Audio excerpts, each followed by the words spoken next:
फिर क्या मैं बैठ गया? जंग यू ने धीरे से पूछा। जब तुम्हारे पापा ने मुझे फोन किया तो मैंने उन्हें सब कुछ बता दिया। उन्हें सच में बहुत पछतावा हुआ। और शेन आमतौर पर इतनी शांत इंसान है, लेकिन जब उन्होंने सुना कि लू यिंदिन ने तुम पर हाथ उठाया तो वह बुरी तरह रोने लगी। सच कहूं तो मैंने आंटी शेन को पहले कभी इस तरह नहीं देखा था। हुआ ने भी बीच में अपनी बात रखी। यह सब लू यिंदिन की ही गलती है, जंगयू ने हंसते हुए कहा। क्या लू यिंदिन को पता है कि तुम उसकी पीठ पीछे इस तरह बात कर रहे हो? हुआ ने लापरवाही से कंधे उचका दिए। ऐसा तो नहीं है कि मैं सरेआम उसकी बुराई कर रहा हूं। मैं थोड़ा मुस्कुराया और फिर कहा, मेरा इरादा अपने माता पिता को दोष देने का नहीं था। मैं बस उस समय थोड़े खराब मूड में था और मेरी बात सुनकर मैं खुद भी भावुक हो गया था। तब जाकर उन्हें आखिरकार राहत मिली। शियांग यू ने समय की तरफ देखा। पहले ही 7 टेस्ट बच चुके हैं। तुम्हें पहले कुछ खा लेना चाहिए, मैंने अपना हाथ हिलाते हुए कहा। लेकिन मैं तो पहले ही खा चुका हूं। तुम्हारे आने से ठीक 5 मिनट पहले ही मैंने टेबल साफ की है। जंग यू एक पल के लिए ठिठक गया और उसने ध्यान से मेरे चेहरे को देखा। इस स्थिति में ऐसा कोई तरीका नहीं था कि मैं खुद अपने लिए खाना पकाता। सिर्फ जियानू ही नहीं, हुआ को भी लगा कि कुछ गड़बड़ है। वह कौन था? एक पल के लिए मुझे समझ नहीं आया कि मैं कैसे समझाऊं। अपने माता पिता के घर से भागने के बाद मिस शिया ने मुझे कार से घर छोड़ा और यहां तक कि मेरे लिए खाना भी पकाया, बस इसी एक वाक्य के साथ। जंग यू और हुआ ने तुरंत मुझ पर सवालों की बौछार कर दी। मिस शिया कौन है? उन्होंने तुम्हें घर क्यों छोड़ा और उन्होंने तुम्हारे लिए खाना क्यों पकाया? मैंने उनकी तरफ देखा और गंभीरता से समझाया। वह वही हैं जिन्हें पहले मेरी चाबियां मिली थीं और उन्होंने उसी सुबह मुझे वो वापस की थीं। तुम उनसे कैफे में मिले थे? जंगयू ने अचानक विषय बदल दिया। क्या तुम उनके करीब हो? मैंने अपना सिर हिलाया। मैं यह नहीं कहूंगा कि हम करीब हैं, हम बस इत्तेफाक से मिले अजनबी जैसे हैं। हमने अभी तक एक दूसरे के नाम भी नहीं जाने हैं। संपर्क जानकारी तो दूर की बात है। यह सुनकर हुआ को कुछ याद आया सा लगा। पिछली बार जब लू यिंग ने मुझे फोन किया था तो उसने कहा था कि तुम किसी महिला के साथ डिनर कर रहे थे। क्या वह भी वही थी? मैंने सिर हिलाया और बात जारी रखी। हाँ, वही थी, क्योंकि उन्होंने परसों मुझे एक केक दिया था और फिर कल हम इत्तेफाक से उनकी यूनिवर्सिटी के बाहर एक दूसरे से टकरा गए। इसलिए मैंने उन्हें डिनर पर ले गया। उस समय मैं कार की खिड़की के सहारे टिका यूनिवर्सिटी के गेट के बाहर खूबसूरत लड़कियों को देख रहा था। तभी वह अचानक सामने आ गईं। उन्होंने मुझसे यहां तक पूछ लिया कि मैं वहां क्या कर रहा हूं। मुझे सच बताने में बहुत शर्म आ रही थी। ऐसा लगा जैसे मैं रंगे हाथों पकड़ा गया हूं। जियानू बेरहमी से हंस पड़ा। तो तुमने क्या कहा? मैंने अपना सिर खुजलाया और कहा, बेशक। मैंने एक सकारात्मक और उत्साहजनक जवाब दिया। मैंने कहा, मैं ऊर्जावान युवा छात्रों को देख रहा था। लेकिन तभी वह बाहर आईं और आधे सोए हुए चेहरे और खाली भाव के साथ बोलीं, इस बार वे सच में काफी ऊर्जावान लग रहे हैं। यहां तक कि ची भी हंस पड़ी। मोरपू, उस पल मैंने बिना किसी भाव के उनकी तरफ घूर कर देखा। यह कुछ ज्यादा ही हो रहा था। जियांगयू ने अपना गला साफ किया, एक गहरी सांस ली, लेकिन फिर भी अपनी हंसी नहीं रोक पाया। ठीक है, ठीक है, अब और हंसी नहीं, फिर हम निकल रहे हैं। जल्दी आराम कर लो। ठीक है। मैं उन्हें नीचे तक छोड़ने गया। उन्हें कार में बैठते हुए देखा और हाथ हिलाया। आज रात ध्यान से गाड़ी चलाना। मैंने अपना फोन उठाया और कॉन्टैक्ट लिस्ट देखी। फिर मैंने अपने माता पिता को फोन किया। मेरी मां ने लगभग तुरंत ही फोन उठा लिया। शेनलिंग ने घबराते हुए पूछा, जियाओ, क्या तुमने खाना खाया? यह मां की गलती है। मैंने पहले पूरी स्थिति के बारे में नहीं पूछा था। यह पहली बार था जब मेरी मां ने मेरे सामने इस तरह घबराकर अपनी बात रखी थी। मुझे थोड़ा अच्छा लगा। कोई बात नहीं, मैं बस उस समय मानसिक रूप से थोड़ा अस्थिर था, इसलिए मैं घर से भाग गया। मैं सच में ठीक हूं। मैं अब बेहतर महसूस कर रहा हूं। मैंने खाना खा लिया है। आज रात जंगयू और हुआ भी मेरे लिए खाना लाए थे। यह अच्छी बात है कि तुम ठीक हो। यह अच्छी बात है कि तुम ठीक हो। मेरी मां ने 2 बार इस बात को दोहराया। आखिरकार उनके दिल का बोझ हल्का हो गया। हमने काफी देर तक बात की और फिर फोन रख दिया। मैंने अपना फोन एक तरफ रख दिया। लू यिंदिन के साथ अपने रिश्ते के बारे में सोचने लगा। बॉयफ्रेंड और गर्लफ्रेंड का टैग होने के अलावा बाकी सब कुछ पहले जैसा ही था। बर्थडे गिफ्ट्स, हॉलिडे गिफ्ट्स, लेकिन प्रेमियों के बीच की वो अंतरंगता कहीं नहीं थी। आप कह सकते हैं कि हम दुनिया के सबसे पवित्र जोड़े थे, या शायद हमें जोड़ा भी नहीं कहा जा सकता था। यह ऐसा था जैसे हम सिर्फ प्रेमियों का नाम ढो रहे थे। जबकि वह खुद को अभी भी मेरी बड़ी बहन की तरह ही मानती थी। हमारे प्रेमी बनने के बाद भी वह स्वाभाविक रूप से मेरे द्वारा दिए गए हर प्यार और परवाह का आनंद लेती थी। हम सभी बचपन के दोस्तों ने लू यिनदिन का पिछला रिश्ता देखा था जब वह अपने एक्स के साथ थी। वह चाहती थी कि वह 24 घंटे अपने एक्स के साथ चिपकी रहे। लू यिनदिन के बारे में इन सब बातों को याद करने के बाद मुझे आखिरकार थोड़ी राहत महसूस हुई। लू यिनदिन के साथ रहना सीधे तौर पर खुद को दर्द देना था। अभी 10 भी नहीं बजे थे कि मुझे नींद आने लगी। मैंने लाइट बंद की और सो गया। दूसरी तरफ शियाओशिन बिस्तर पर करवटें बदल रही थीं। उसे नींद नहीं आ रही थी। उसके दिमाग में हमारी मुलाकात की सारी बातें बार बार घूम रही थीं। हालांकि यह एक इत्तेफाक की मुलाकात जैसी लगती थी, लेकिन यह उससे कहीं बढ़कर महसूस हो रही थी। उसके दिमाग में अभी भी मैं लाल आंखों के साथ दिख रहा था, जो उससे पूछ रहा था कि क्या वह मुझसे शादी करेगी। उस पल वह लगभग हाँ कहने ही वाली थी, लेकिन वह अच्छी तरह जानती थी कि मैंने वह बात सिर्फ गुस्से और जल्दबाजी में कही थी। यह किसी आवेगी बदले की तरह लग रहा था। शियाओशिन इसके बारे में जितना सोचती उतनी ही परेशान होती जाती। एक विचार उसके दिमाग में तेजी से फैल गया, जिसने उसके विचारों पर पूरी तरह कब्जा कर लिया।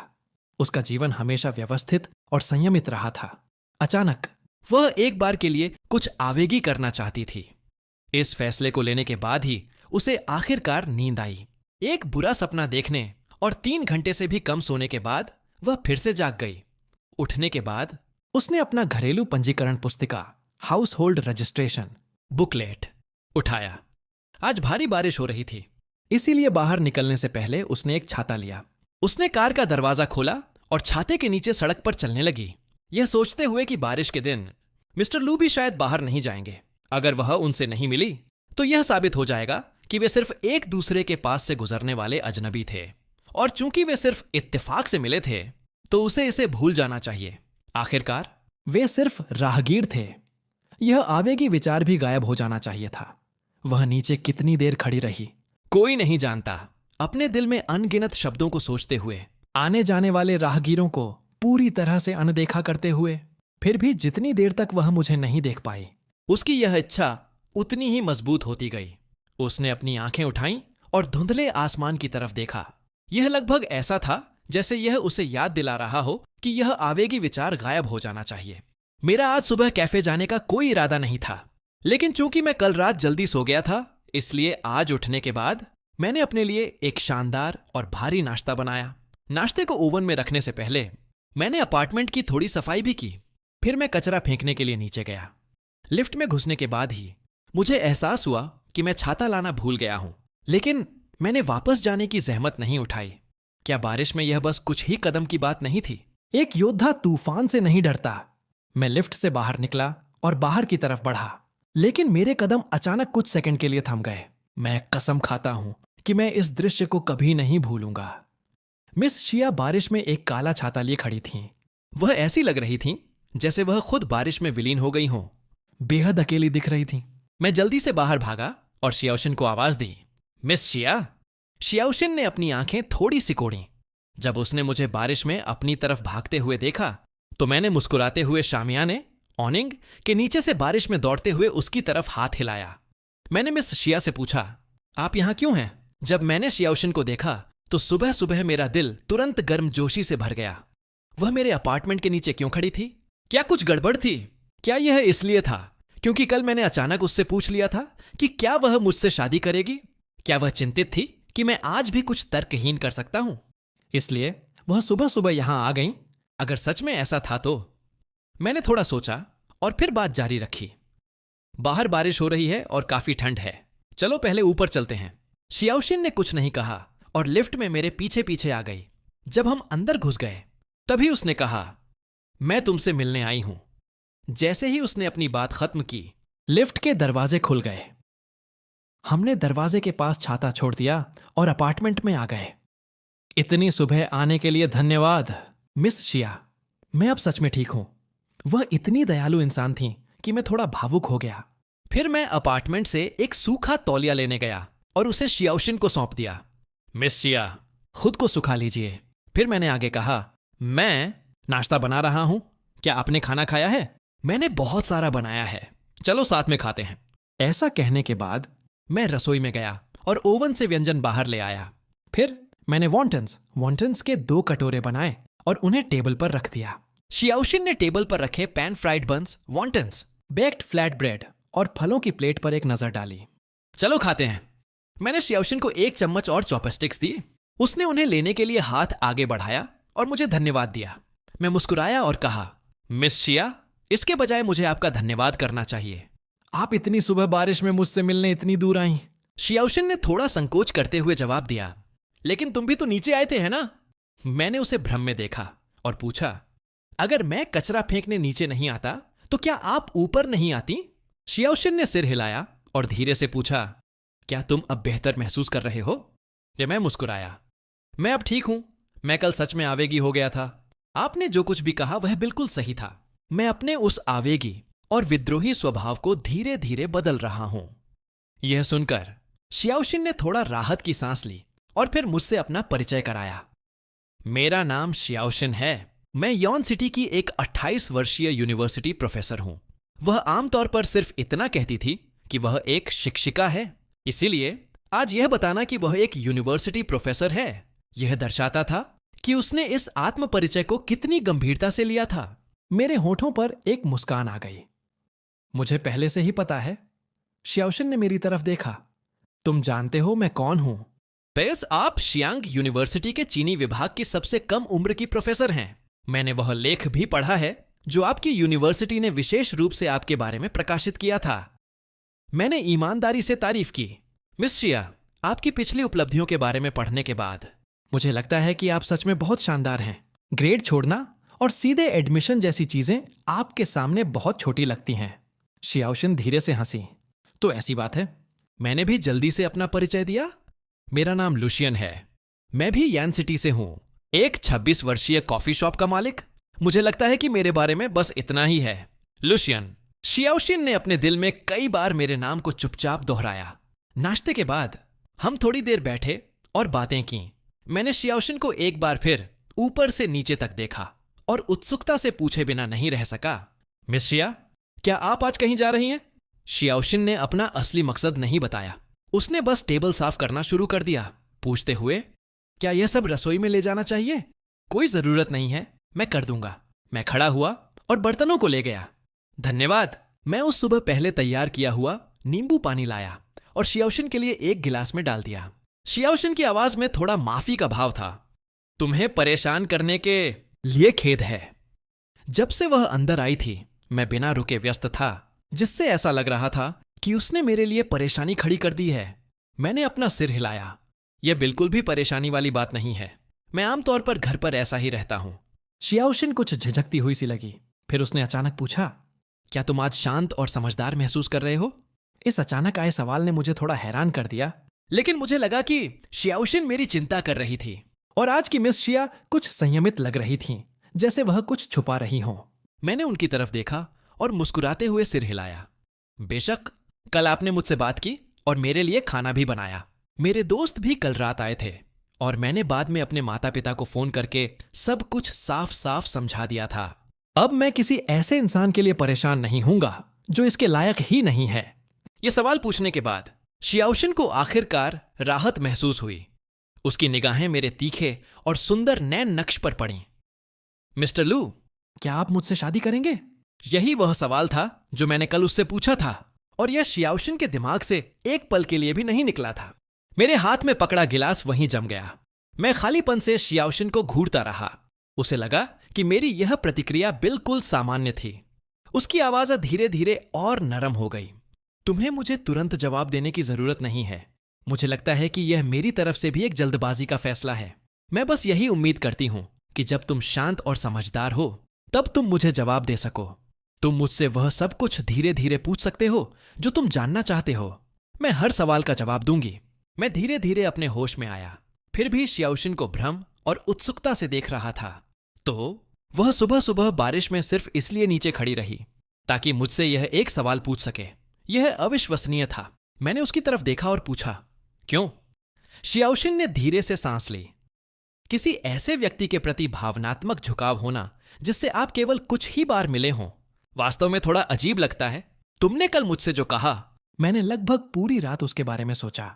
शायद मेरी जिंदगी बहुत नीरस रही है। मैं सच में आवेगी हो गई थी। तुमने मुझसे पूछा कि मैं तुमसे मिलने ऊपर क्यों नहीं आई। हमने उन अजनबियों के रूप में शुरुआत की थी जो इत्तेफाक से मिले थे। अगर मैंने तुम्हारा इंतजार नहीं किया होता तो हमें सिर्फ राहगीर ही बने रहना चाहिए था। वह हर शब्द धीरे धीरे और स्थिरता से बोल रही थी। उसकी आवाज शांत और बिना किसी जल्दबाजी के थी। मैंने थोड़े आश्चर्य में पूछा, क्या आपको इस शादी की जरूरत है? शियाओशिन ने अपना सिर हिलाया। उसकी आवाज साफ और कोमल थी। मैं केवल अपनी भावनाओं की कीमत चुकाती हूं। इसका किसी और चीज से कोई लेना देना नहीं है। कल के आवेगी बदले की भावना के बिना मेरा दिल, जो शांत पतझड़ के पानी की तरह शांत हो जाना चाहिए था, शियाओशिन के इन कुछ शब्दों से फिर से हिल गया। एक पल के लिए मैं अवाक रह गया।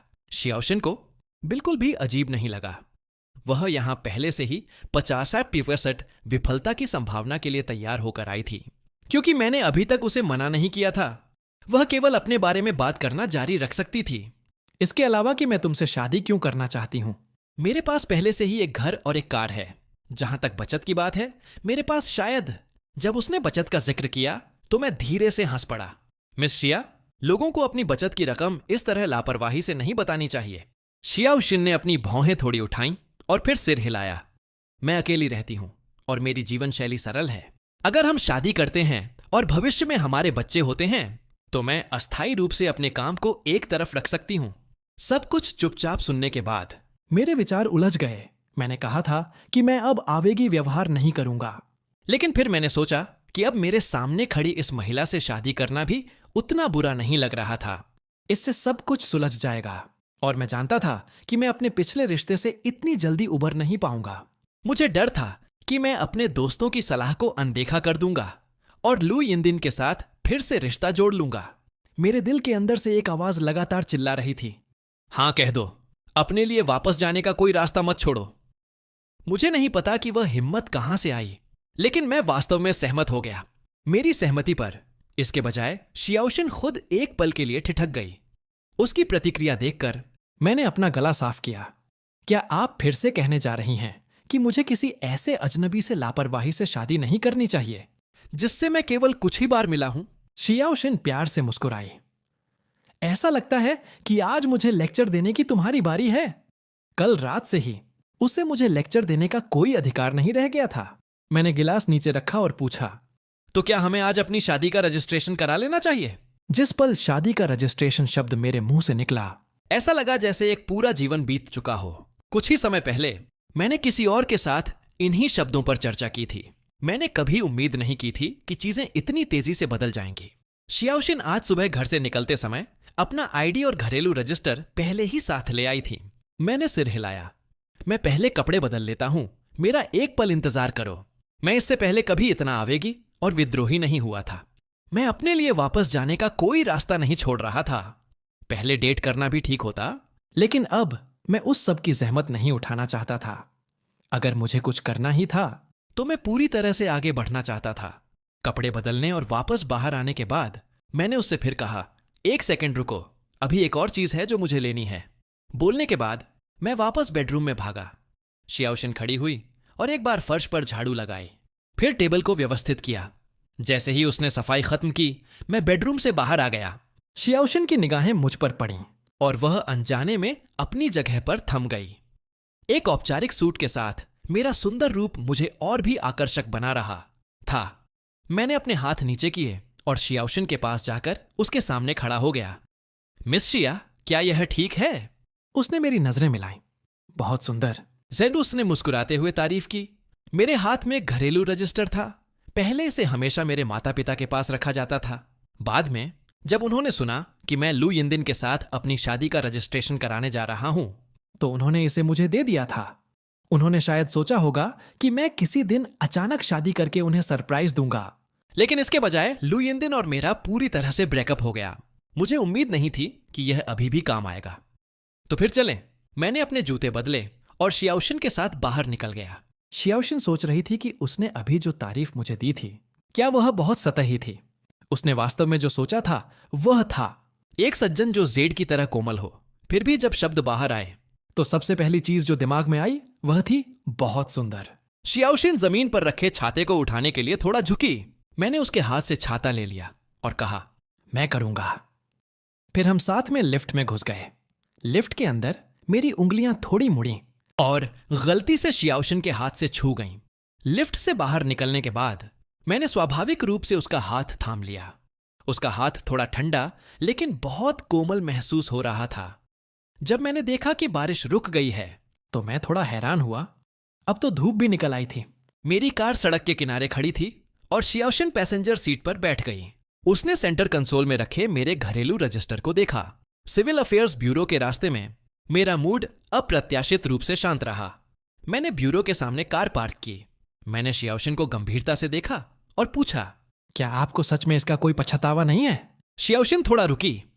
क्या यह वह सवाल नहीं होना चाहिए था जो उसे मुझसे पूछना चाहिए था? लेकिन फिर भी वह मेरे शब्दों के साथ आगे बढ़ी। मुझे कोई पछतावा नहीं है। मैं अपनी भावनाओं का पालन कर रही हूं। अगर मैं यह फैसला नहीं लेती तो मुझे बहुत लंबे समय तक पछतावा हो सकता था। मुझे कम से कम कोशिश तो करनी ही होगी। मैं खुद को किसी भी पछतावे के साथ नहीं छोड़ना चाहती।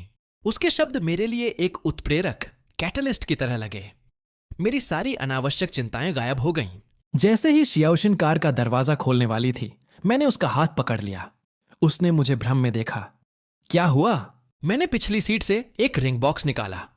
मुझे नहीं पता कि आपको यह पसंद आएगा या नहीं। अगर आपको पसंद नहीं आया तो हम आज दोपहर कोई दूसरा स्टाइल चुन सकते हैं। मैंने रिंग बॉक्स खोला। अंदर 2 अंगूठियां थीं, जिनमें से प्रत्येक 1 कैरेट से अधिक की थी। ट्रिपल लेयर सेटिंग बहुत खूबसूरती से बनाई गई थी। मैंने ये अंगूठियां बहुत पहले तैयार की थीं। एक शादी में अभी भी अपनी उचित रस्मों का एहसास होना चाहिए। अगर शियाओशन को वे पसंद नहीं आईं तो हम उन्हें बाद में बदल देंगे। शियाओशन की खूबसूरत आंखें थोड़ी चमकती हुई सी लगीं। फिर उसने एक अंगूठी निकाली और उसे मेरी उंगली में डाल दिया। हम दोनों ने एक दूसरे को अंगूठियां पहनाई। सिविल अफेयर्स ब्यूरो के सामने शियाओशन ने मुझसे एक बार फिर पूछा, एक बार जब हम अंदर चले गए तो फिर पछताने का कोई मौका नहीं होगा? मैंने बदले में शियाओशन का हाथ थामा और हम सिविल अफेयर्स ब्यूरो के अंदर चले गए। जब हम अंदर गए तो मैं अविश्वसनीय रूप से शांत था। लेकिन स्टैंप लगने और सर्टिफिकेट लेकर बाहर आने के बाद मैं अचानक और शांत नहीं रह पाया। मैं सिविल अफेयर्स ब्यूरो के प्रवेश द्वार पर खड़ा रहा। अपने हाथ में लाल मैरिज सर्टिफिकेट को खालीपन से देखता रहा। मेरे पैर भी थोड़े कमजोर महसूस हो रहे थे। क्या तुम ठीक हो? शियाओशन ने मुझे इस तरह खोया हुआ खड़े देखा और एक पल के लिए उसने यह नहीं सोचा कि मुझे पछतावा हो रहा है। आखिरकार जब हम अंदर गए थे तब मैं काफी शांत था। मैंने चुपचाप शियाओशन की तरफ देखा। बस 10 मिनट से थोड़े अधिक समय में ऐसा लगा जैसे कोई लंबा सपना हो। और फिर मेरी शादी हो गई। शुक्र है कि दुल्हन बहुत आकर्षक थी। उसके पास एक शांत और संयमित बड़ी महिला का आभास था। मैं उसे जितना देखता वह उतनी ही सुंदर लगती गई। शियाओशन रुकी और पूछा, क्या तुम्हें पछतावा है? मैंने शांत होने से पहले कई गहरी सांसें लीं, लेकिन फिर भी मैं अंदर से थोड़ा चिंतित महसूस कर रहा था। मेरी अचानक शादी हो गई थी। हम अपने माता पिता और आपके माता पिता को क्या बताने वाले हैं? शियाओशन हल्के से मुस्कुराई और कहा, मैं आज दोपहर पहले तुम्हारे माता पिता से मिलने जाऊंगी। मैंने जल्दी से शियाओशन को पकड़ा। नहीं नहीं नहीं, चलो इसे अभी के लिए गुप्त रखते हैं। जरूरी बात यह है कि मुझे अभी भी नहीं पता कि अपने माता पिता को कैसे बताऊं, और हमारा अभी अभी उनसे पैचअप हुआ है। अगर उन्हें पता चला कि मैंने किसी ऐसी महिला से शादी कर ली है जिससे मैं केवल कुछ ही बार मिला हूं, तो वे निश्चित रूप से सोचेंगे कि मैंने उनकी वजह से जल्दबाजी में कदम उठाया है। वे खुद को दोष देंगे और वे शायद तुमसे भी नाराज हो सकते हैं। मिस शिया, शियाओशन को अभी भी यह बहुत उचित नहीं लगा। यह बहुत अच्छा नहीं लगता। मैंने सीधे विषय बदल दिया और पूछा, क्या आपके माता पिता जानते हैं? कैसा रहेगा अगर मैं पहले आपके माता पिता से मिलूं? शियाओशन ने अपना सिर हिलाया और कहा, वे नहीं जानते, मैं उन्हें बता दूंगी। मैरिज सर्टिफिकेट मिलने के बाद ही मुझे एहसास हुआ अभी भी बहुत सी चीजें थीं जिन पर हमने विचार नहीं किया था। इस बार मैं सच में फंस गया था। मैंने गंभीरता से शियाओशन से पूछा, क्या आपके माता पिता के साथ तालमेल बिठाना आसान है? वे मुझे नापसंद तो नहीं करेंगे, है ना? अगर कोई पारिवारिक विवाद भी हुआ तो क्या मैं खुद को एक और बड़ी मुसीबत में नहीं डाल दूंगा? शियाओशन ने मुझे देखा और मुस्कुराई। वे तुम्हें पसंद करेंगे। वे हमेशा मुझे एक बॉयफ्रेंड ढूंढने के लिए कहते रहते हैं। शियाओशन ने सिर हिलाया। चिंता मत करो। कार में बैठने के बाद मैं अंदर ही अंदर कुछ सेकंड के लिए हिचकिचाया। मिस शिया, क्या आप मेरे साथ रहने आ सकती हैं? इस डर से कि वह मना न कर दे, मैंने जल्दी से कुछ और शब्द जोड़ दिए। मेरी जगह काफी अच्छी लोकेशन पर है। आपके वर्क प्लेस तक ड्राइव करना भी बहुत दूर नहीं है। क्यों ना आप इसके बारे में सोचें? मैंने साइड से उम्मीद भरी नजरों से शियाओशिन को देखा। शियाओशिन का मना करने का कोई इरादा नहीं था। ठीक है, फिर मैं वापस जाकर अपना सामान पैक कर लेती हूं। मैंने राहत की सांस ली, ऐसा महसूस करते हुए कि मुझे एक कारण देना चाहिए। इसलिए मैंने ईमानदारी से कहा, वास्तव में मेरा अभी हमारे बारे में अपने माता पिता को बताने का इरादा नहीं है। मुझे डर है कि वे कुछ नोटिस कर लेंगे। शियाओशिन ने सिर हिलाया। मैं समझ सकती हूं, ये सब छोटी बातें हैं। इससे कोई फर्क नहीं पड़ता कि मैं कहां रहती हूं। मैं आपके सुझाव को मना नहीं करूंगी। उस पल मैं फिर से इस बात की चिंता करने लगा कि शादीशुदा जोड़ों को क्या करना चाहिए और मुझे बिना अनौपचारिक लगे उसे कैसे संबोधित करना चाहिए। उन्हें मिस शिया कहना दूर का लगता था, लेकिन सीधे नाम से पुकारना असभ्य लगता था। उनके नाम के सिर्फ कुछ अक्षरों का इस्तेमाल करना भी काफी करीब नहीं लगता था। बहुत परेशानी थी। मैंने इसके बारे में और न सोचने का फैसला किया। शियाओशिन के यहां पहुंचने और उसका सामान पैक करने के बाद हम खाना खाने जाने के लिए तैयार हुए। जब हम रेस्टोरेंट पहुंचे तब तक पहले ही 11 बज चुके थे। खाते समय शियाओशिन ने अचानक पूछा, तुम नहीं चाहते कि तुम्हारे माता पिता और दोस्तों को मेरे बारे में पता चले, है ना? मैंने जल्दी से अपना सिर हिलाया। नहीं, ऐसा नहीं है। अगर मेरे दोस्तों को पता चल जाए तो कोई बात नहीं। जहां तक मेरे माता पिता का सवाल है, मुझे उन्हें मानसिक रूप से तैयार करने के लिए बस कुछ और दिनों की जरूरत है। क्या हम कुछ दिनों में साथ में उनसे मिलने जा सकते हैं? शियाओशिन ने सिर हिलाया। ठीक है। हालांकि यह थोड़ा आवेगी था, लेकिन यह निश्चित रूप से सिर्फ एक अस्थायी लहर नहीं थी। मैं सच में उम्मीद करती हूं कि हम अपनी पूरी जिंदगी साथ बिता सकें। यह सुनकर मैंने भी सिर हिलाया। हालांकि हम अभी एक दूसरे को बहुत अच्छी तरह से नहीं जानते हैं। मेरा कभी भी शादी को एक खेल की तरह लेने का इरादा नहीं था। मुझसे यह सुनने के बाद वह काफी हद तक रिलैक्स हो गई। खाने के बाद हम मॉल गए और काफी सारी चीजें खरीदी। हालांकि मैं मेरे माता पिता से मिलने के बारे में शियाओशिन के उत्साह को देखकर थोड़ा भ्रमित था, लेकिन उसने बस इतना कहा, चलो पहले से तैयारी कर लेते हैं। सावधानी बरतना हमेशा बेहतर होता है। हम उनसे देर सबेर तो मिलेंगे ही। अचानक मुझे अंदर से थोड़ा दोषी महसूस हुआ। मिस शिया इतनी सक्रिय, प्रोएक्टिव थीं कि उन्हें मेरे माता पिता से न मिलने देना उनके साथ थोड़ा अन्याय जैसा लग रहा था। यह ऐसा था जैसे मैं उन्हें सबसे छुपा रहा हूं। फिर मैं आपके माता पिता के लिए भी पहले से कुछ गिफ्ट्स तैयार कर लेता हूं। भले ही हमें अभी तक नहीं पता कि हम उनसे कब मिलेंगे। शियाओशिन की पसंद का पालन करते हुए मैंने एक और मैचिंग सेट खरीदा, लेकिन अंत में शियाओशिन ने ही सब कुछ के लिए भुगतान किया। क्या मुझे भुगतान नहीं करना चाहिए था? मैं थोड़ा असंतुष्ट था। शियाओशिन असहाय होकर मुस्कुराई। हमारी शादी हो चुकी है, क्या यह सब एक जैसा नहीं है? मैं धीरे से बड़बड़ाया। वह एक जैसा कैसे है? इस शियाओशिन ने मुझे चुपचाप बड़बड़ाते सुना और अपनी आंखें थोड़ी झुका लीं, लेकिन वह समझ नहीं पाई कि मैंने क्या कहा था। हमने 2 चक्कर लगाए, तब जाकर आखिरकार जो कुछ भी हमने खरीदा था उसे घर ले जा पाए। पूरी दोपहर शॉपिंग करने के बाद मेरा पूरा शरीर दर्द कर रहा था। जैसे ही हम वापस आए, मैं सोफे पर गिर गया। मुझे अब मिस शिया के सामने अपनी इमेज बनाए रखने की भी परवाह नहीं थी। जब मैंने शियाओशिन को अपना सूटकेस खींचते हुए देखा तो मैं जल्दी से उठा और उसके साथ वॉक इन क्लोजेट की तरफ गया। आप अब से अपने कपड़े इस तरफ टांग सकती हैं। मेरे कपड़े बाईं तरफ हैं। मैंने शियाओशिन के लिए दाईं तरफ छोड़ने की योजना बनाई थी। ठीक है। वह नीचे बैठी और अपने कपड़े निकालना शुरू कर दिया। तभी डोरबेल बजी। आज मिस शिया के इतने सक्रिय रहने के बारे में सोचते हुए मुझे लगा कि उनके अस्तित्व को दूसरों से छिपाना अनुचित था। इसलिए मैंने कहा, मिस शिया, क्यों ना आप दरवाजा खोलें? यह शायद मेरा दोस्त जंगयू हो सकता है। यह सुनकर शियाओशिन के होंठ ऊपर की तरफ मुड़े। मैं उसे छिपाने की कोशिश नहीं कर रहा था और ईमानदारी से इसने उसे थोड़ा खुश कर दिया। उसने तुरंत अपने हाथों के कपड़े नीचे रखे और दरवाजा खोलने चली गई। दरवाजे के रास्ते में शियाओशिन ने जंगयू नाम के बारे में सोचा, जिसका मैंने अभी जिक्र किया था। ऐसा लगा कि जिस दिन उसने यहां खाना बनाया था, उससे पहले यह देखे बिना कि वह कौन था, मैंने जंगयू का नाम पुकारा था। वह शायद मेरा बहुत अच्छा दोस्त था। जिस पल उसने दरवाजा खोला, उनकी नजरें मिलीं। एक पल के लिए सब कुछ खामोश हो गया। दरवाजे पर खड़े लोग साफ तौर पर हमउम्र नहीं थे। उनकी उम्र और रूप रंग को देखते हुए वे लुशियन के माता पिता जैसे लग रहे थे। तो लुशियन इतना सुंदर इसलिए था क्योंकि उसे अपने माता पिता के अच्छे जीन्स मिले थे। मेरे माता पिता के हाथों में 2 गिफ्ट बॉक्स थे। जब उन्होंने देखा कि दरवाजा खोलने वाला उनका बेटा नहीं है तो वे दोनों थोड़ा पीछे हटे और अपार्टमेंट का नंबर चेक किया। मेरी मां हैरान लग रही थीं। वह बड़बड़ाईं, यह सही जगह है। मेरे पापा ने शियाओशिन की तरफ देखा जिसने दरवाजा खोला था। माफ कीजिएगा, आप कौन हैं? शियाओशिन दरवाजे से एक तरफ हटी और शालीनता से उनका अभिवादन किया। मम्मी, पापा, शुभ संध्या। उस एक मम्मी पापा ने उन दोनों को स्तब्ध कर दिया। कृपया अंदर आएं और बैठें। शियाओशिन को अचानक अपनी पहले की तैयारी के लिए आभार महसूस हुआ। भाग्यवश उसने उस दोपहर गिफ्ट्स खरीद लिए थे, अन्यथा यह असहनीय रूप से अजीब होता। किसने सोचा था कि वह शियान के माता पिता से इतनी जल्दी मिल जाएगी? वह वास्तव में थोड़ी खुश थी जब तक कि उसके सास ससुर उसके बारे में जानते थे। फिर वह पूरी तरह से शियान की आधिकारिक रूप से स्वीकृत पत्नी बन जाएगी।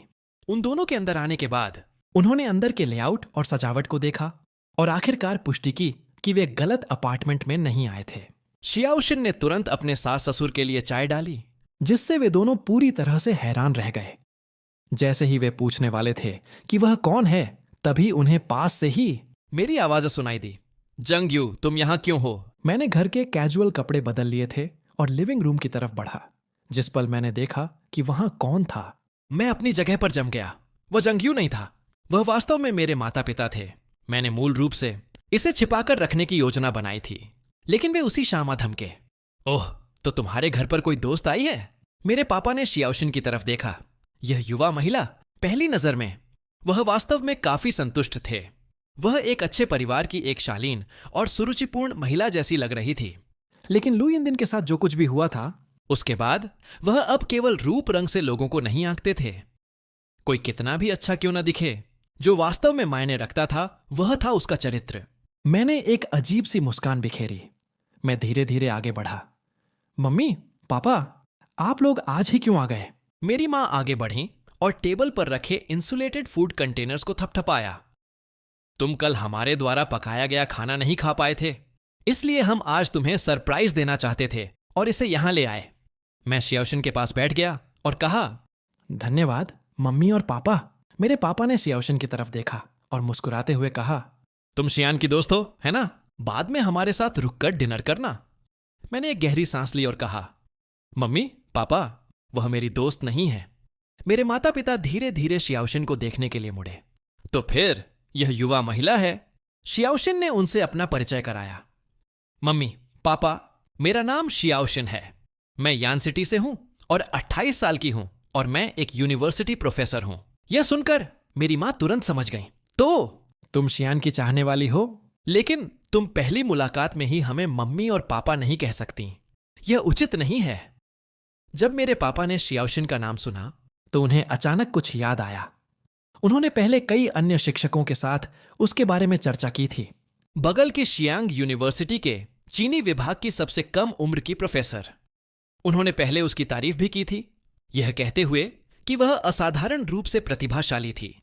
मैंने अपना सिर झुकाया और चुपचाप कहा, वास्तव में वह मेरी पत्नी है। जिस पल उन्होंने यह सुना, मेरे माता पिता ने अचानक हमारी तरफ देखा। तुमने अभी क्या कहा? मेरी मां तुरंत चिंतित हो गई। क्या यह उन कड़वी बातों की वजह से था? मैंने कल तुमसे कहा था, क्या तुमने जल्दबाजी में किसी से शादी कर ली क्योंकि तुम ठीक से सोच नहीं पा रहे थे? यह सब मेरी गलती है। अगर तुम गुस्से में हो तो बस मुझे दोष दो। मैंने जल्दी से अपना हाथ हिलाया और अपनी मां को देखते हुए कहा, मम्मी, मैं होश में हूं। क्या आपको सच में लगता है कि उनके जैसी कोई ऐसी इंसान है जिससे मैं जल्दबाजी में यूं ही शादी कर सकता हूं? लेकिन यूशिन ने बहुत सारी चीजें खरीदी और आप लोगों से मिलने से पहले मेरी मंजूरी का इंतजार कर रही थीं। यह सुनकर मेरी मां कुछ बोलने से हिचकिचाईं। उनकी निगाहें हमारे सामने बैठी शियाओशिन पर पड़ीं और अंत में एक लंबी सांस में बदल गईं। उस समय उन्होंने लू यिनदिन का पक्ष लिया था, लेकिन नतीजा क्या हुआ?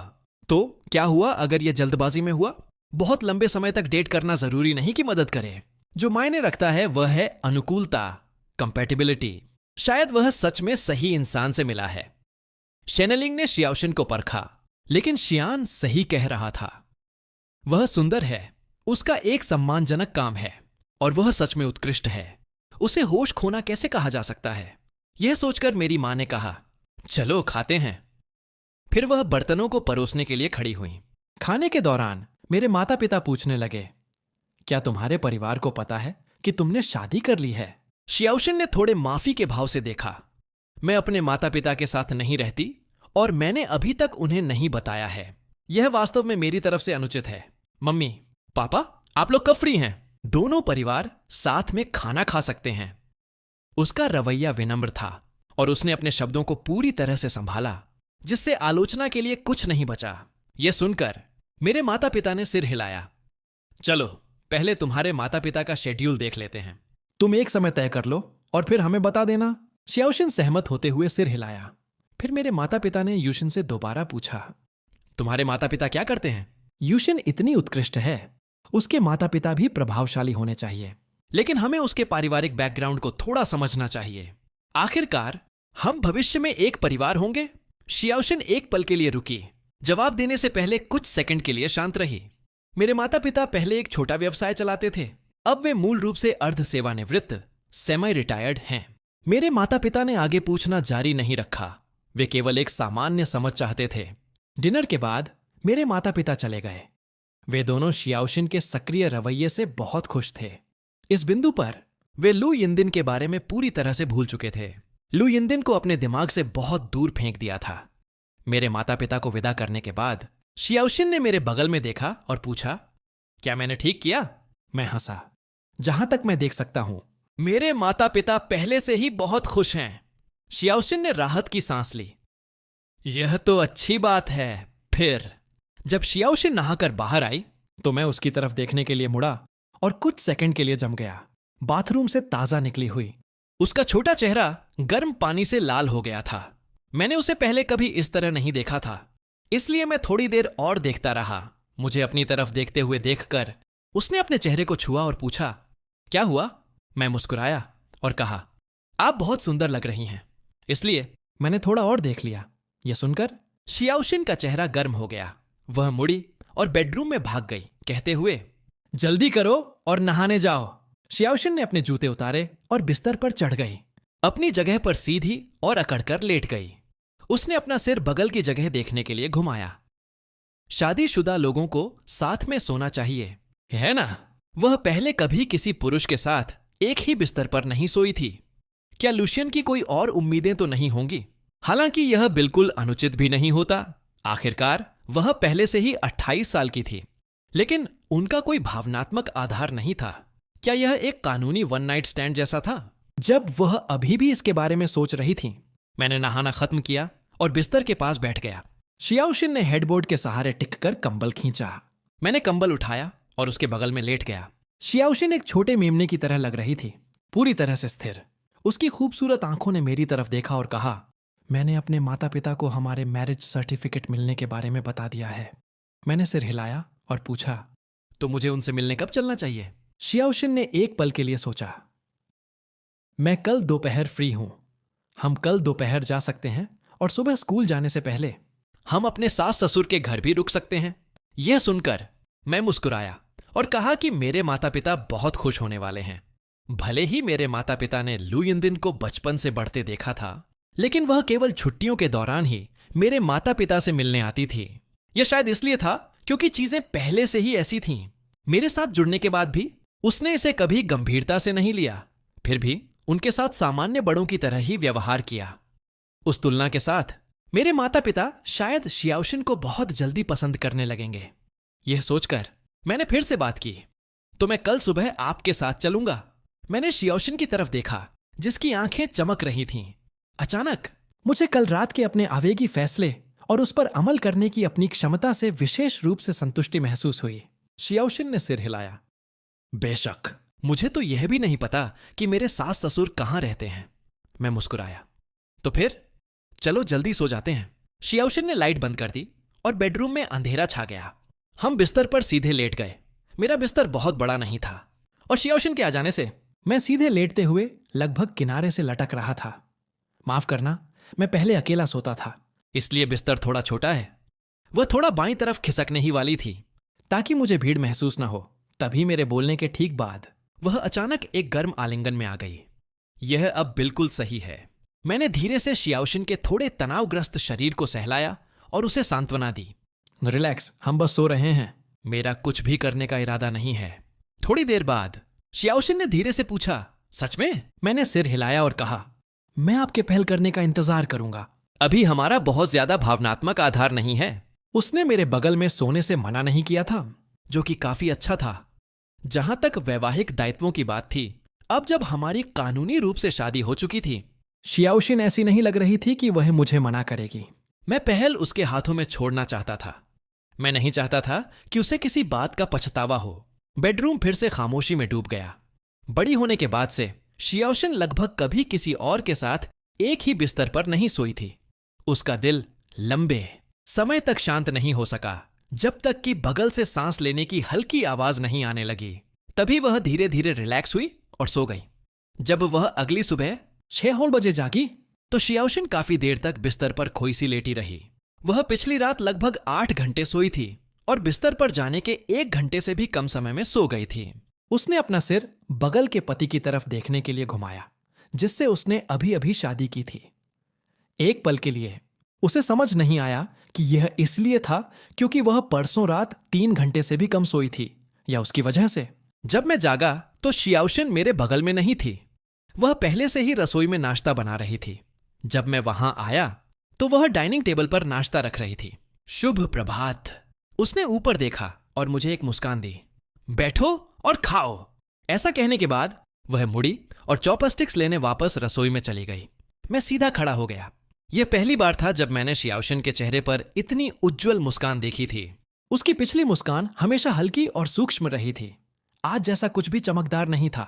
शियाओशिन बैठ गई और खुद बैठने से पहले मुझे एक जोड़ी चॉपस्टिक्स सौंप दी।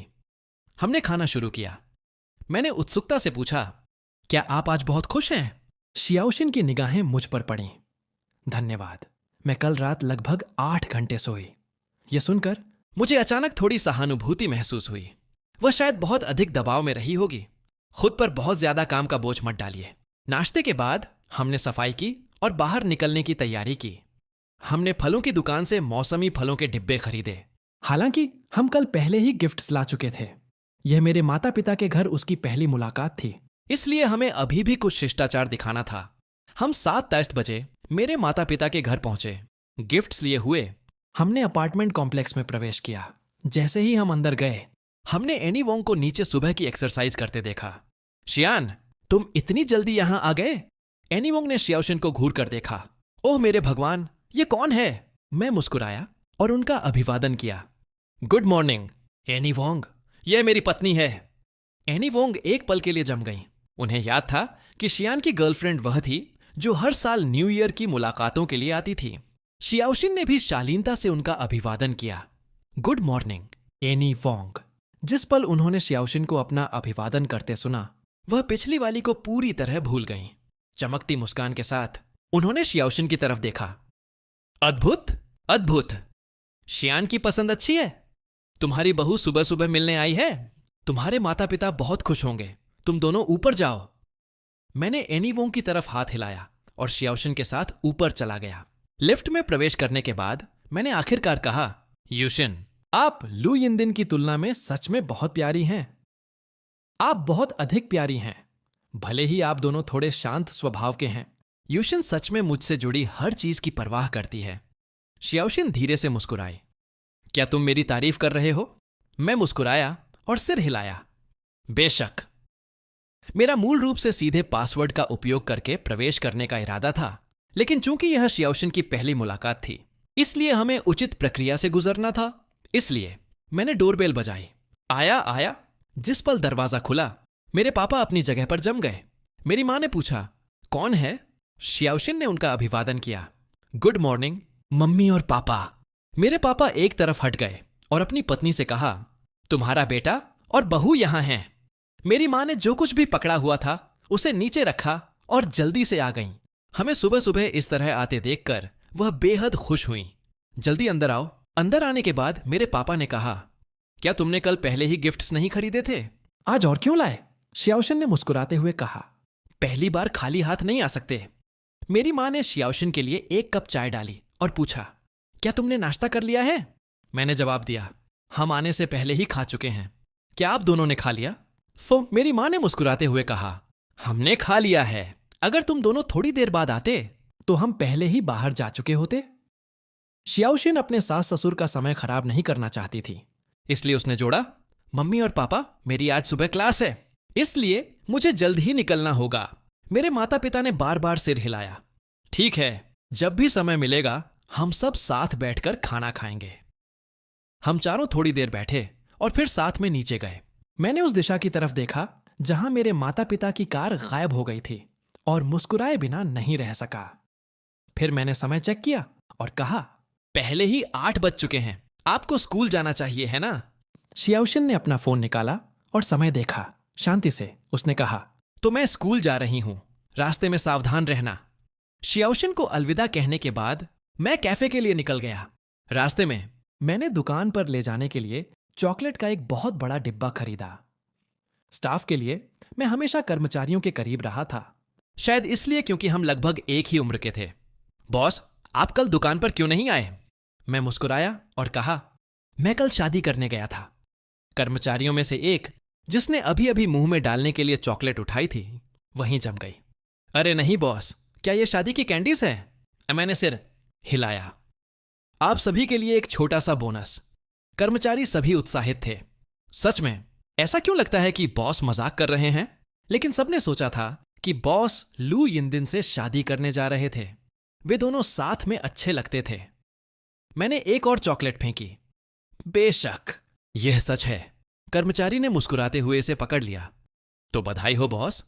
ऐसा कहने के बाद उसने फिर से सांस ली। मैंने उत्सुकता से पूछा, तुम इस तरह क्यों सांस ले रहे हो? एक अन्य कर्मचारी हंसा। आज वही दिन होना चाहिए था। वह खूबसूरत महिला कॉफी खरीदने आई थी। किसे पता था कि पहले से ही सुबह हो चुकी है और वह अभी तक नहीं आई है। आज तारीफ करने के लिए कोई सुंदरता नहीं है। मैंने हल्के से खांसा। कोई बात नहीं, अगली बार जब वह आएगी तो मैं उसे दुकान में इतनी देर रुकने दूंगा कि तुम उसकी अच्छी तरह से तारीफ कर सको। ऐसा कहने के बाद मैंने उसके कंधे को थपथपाया। जब तक शियाओशिन ने पढ़ाना खत्म किया तब तक पहले ही 11:30 बज चुके थे। वह अपने ऑफिस लौटी और आराम करने बैठ गई। कुछ ही समय बाद उसी विभाग की एक पुरानी सहकर्मी चिनमिंग वापस आई। चिनमिंग को अपनी आंखों में कुछ चमकता हुआ महसूस हुआ। वह शियाओशिन की तरफ देखने के लिए मुड़ी, जो अपनी नाक के पुल को रगड़ रही थी। उसका हाथ इत्तेफाक से धूप के नीचे था और उसकी बाईं अनामिका रिंग फिंगर की अंगूठी चमकदार लग रही थी। वह मुस्कुराते हुए पास आई। मैं कहती हूं, शियाओशिन, यहां क्या चल रहा है? तुम्हारी उम्र में क्या किसी 18 साल की लड़की ने तुम्हारी उंगली में वह अंगूठी डाली है? वे पहले सहपाठी रहे थे। सार्वजनिक रूप से वह उसे प्रोफेसर शिया कहती थी, लेकिन निजी तौर पर जब कोई आसपास नहीं होता था तो वे इस तरह व्यवहार करते थे। शियाओशिन ने अपनी आंखें खोलीं, अपना हाथ उठाया और शादी की अंगूठी को देखा। अपनी बाईं अनामिका पर चिनमिंग ने हाथ आगे बढ़ाया। इसे लेकर आजमाना चाहती थी। मुझे देखने दो, ये कितना मजेदार है। शियाओशिन थोड़ा बची। ये मेरी शादी की अंगूठी है। चिनमिंग ने उसे भ्रम में देखा। शादी की अंगूठी? शियाओशिन, तुमने शादी कब की? उसने गंभीरता से शियाओशिन की जांच की। वह ऐसी नहीं लग रही थी जैसे मजाक कर रही हो, और शियाओशिन उस तरह की नहीं थी जो मजाक करे। तुम गंभीर हो? उन्होंने इतने लंबे समय तक साथ काम किया था, फिर भी उसे कभी पता ही नहीं चला कि शियाओशिन का कोई बॉयफ्रेंड था और अब उसकी शादी हो चुकी थी। उसने इसके बारे में ध्यान से सोचा। उसने निश्चित रूप से पहले अंगूठी नहीं पहनी थी। उसने इसे हाल ही में पहना होगा। हमें कल सर्टिफिकेट मिला है। शियाओशिन के होठों के कोने थोड़े उठे, जिससे एक अदृश्य मुस्कान बन गई। जब भी समय मिलेगा मैं तुम्हें खाना खिलाऊंगी। चिनमिंग इस बात पर हैरान थी कि कैसे हम साथ में सिंगल रहने के लिए सहमत हुए थे, लेकिन तुमने चुपके से मेरी पीठ पीछे शादी कर ली। मुझे तुम्हें डांटने के लिए एक लंबा शास्त्रीय निबंध लिखने का मन कर रहा है। शियाओशिन ने लापरवाही से जवाब दिया। आगे बढ़ो, चलो तुम्हारी लेखन कला देखते हैं। चिनमिंग शियाओशिन के नए पति के बारे में बेहद उत्सुक थी। हम दोनों आज दोपहर फ्री हैं। कैसा रहेगा अगर आज मुझे खाना खिलाओ और अपने रहस्यमयी पति को भी साथ लाओ? शियाओशिन ने 11:40 के समय पर नजर डाली। वह चिनमिंग के साथ लंच कर सकती थी जब उसने अपना फोन निकाला और अवचेतन रूप से अपने कॉन्टैक्ट्स खोले। उसकी उंगली सन्नाटे में जम गई। उसने सब कुछ ध्यान से सोचा था सिवाय इसके कि वह शियान से उसकी संपर्क जानकारी मांगना भूल गई थी। शियाओशिन ने असहाय होकर अपना माथा रगड़ा। चिनमिंग ने पूछा, क्या हुआ? बस उसे फोन करो या उसे एक मैसेज भेज दो। शियाओशिन ने अजीब तरह से खांसा। आज नहीं, मुझे अपने माता पिता के घर वापस जाना है, अगली बार। अपनी डेस्क को व्यवस्थित करने के बाद उसने अपना ब्रीफकेस उठाया और ऑफिस से चली गई। चिनमिंग अभी भी इस झटके में डूबी हुई थी कि उसकी अच्छी सहकर्मी और दोस्त ने चुपके से उसकी पीठ पीछे शादी कर ली थी। शियाओशिन कार से कैफे गई। जहां तक इस तथ्य का सवाल था कि नवविवाहितों के पास एक दूसरे की संपर्क जानकारी भी नहीं थी, शायद उनके जैसा कोई दूसरा जोड़ा नहीं होगा, यह लगभग एक किराए की शादी जैसा था। उसने कैफे के सामने कार पार्क की और दुकान में प्रवेश करने के लिए बाहर निकली। कर्मचारी शियाओशिन को देखकर चकित रह गए। यह पहली बार था जब यह सुंदरी सुबह 8 बजे के अलावा कैफे में आई थी। शियाओशिन सीधे लुशियन के बारे में नहीं पूछना चाहती थी, इसलिए उसने पहले एक कॉफी का ऑर्डर दिया। फिर उसने पूछा, क्या आपके बॉस यहां नहीं हैं? कुछ सेकंड बाद कर्मचारियों में से एक ने जवाब दिया, हमारे बॉस आपके आने से 5 मिनट पहले ही घर चले गए। कर्मचारियों में से एक ने मजाक किया, हमारे बॉस की अब शादी हो गई है। शियाओशिन ने अपनी भौहें थोड़ी उठाईं और शांति से जवाब दिया, मुझे पता है। उसे कॉफी सौंपने के बाद कर्मचारी ने लापरवाही से उस चॉकलेट का एक टुकड़ा उठाया जो बॉस ने खरीदा था। यहां लीजिए, एक चॉकलेट खाइए, इसे हमारे बॉस द्वारा दी गई शादी की दावत का हिस्सा मानिए। धन्यवाद। शियाओशिन ने कॉफी स्वीकार की और चॉकलेट भी ले ली। ऐसा लग रहा था कि अगली बार जब वह आएगी तो उसे भी कुछ शादी की कैंडीज लानी होंगी। वह मुड़ी और कैफे से बाहर चली गई।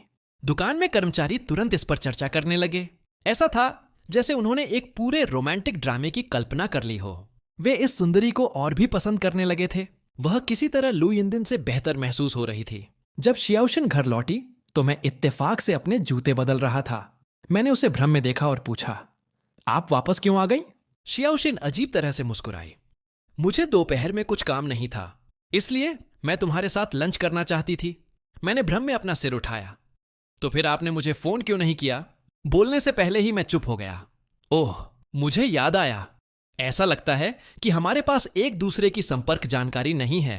मैं अजीब तरह से हंस पड़ा। यह किस तरह की स्थिति है? शियाओशिन ने अपना फोन निकाला। मुझे अपना नंबर दो। मैंने अपना फोन नंबर सुनाया। इसे सेव करने के बाद शियाओशिन ने मुझे फोन किया। मेरी जेब में फोन तुरंत बज उठा। मैंने भी लापरवाही से उसका कॉन्टैक्ट सेव कर लिया। मैंने इस पर यूशिन लेबल लगा दिया। शियाओशिन ने स्क्रीन पर कुछ बार टैप किया और मुझे वीचैट पर एक फ्रेंड रिक्वेस्ट मिली। संपर्क के हर माध्यम को जोड़ने के बाद शियाओशिन ने पूछा, लंच के लिए बाहर चलना चाहते हो? मैंने सिर हिलाया। मैं कपड़े बदल लेता हूं। हमें आज दोपहर वहां थोड़ा जल्दी पहुंचना चाहिए। मैं नहीं चाहता कि आपके माता पिता बहुत लंबा इंतजार करें। लगभग 15 मिनट बाद मैं तैयार होकर बाहर आया। मैं शियाओशिन के पास गया और पूछा, क्या यह ठीक है? शियाओशिन ने सिर हिलाया। यह ठीक है, वास्तव में कुछ भी ठीक रहेगा। उसके माता पिता रूप रंग से न्याय नहीं करेंगे जब तक वह उसे पसंद करती थी। उतना ही काफी था। फिर भी यह स्पष्ट था कि मैं इस मुलाकात की सच में परवाह करता था। कार में बैठने के बाद शियाओशिन ने पूछा, आप लंच में क्या खाना चाहते हैं? मैंने अपना हाथ हिलाया। आप चुनिए, जो भी आपको पसंद हो। मैं किसी भी चीज के साथ ठीक हूं। शियाओशिन ने अच्छे माहौल वाला एक रेस्टोरेंट चुना। उनके ऑर्डर देने के बाद मैंने लापरवाही से साइड में देखा। उस एक नजर ने मुझे जमा दिया। मैंने हुआ और लू यिनदिन को उसके सामने बैठे देखा। हुआ की नजर मुझसे मिली। हुआ ने कुछ सेकंड के लिए उस दिशा में घूर कर देखा जहां हम बैठे थे। लू यिनदिन ने ठंडे स्वर में पूछा, तुम क्या देख रही हो? हुआ ने तुरंत उसकी दृष्टि को अवरुद्ध किया और खुद को संभाला।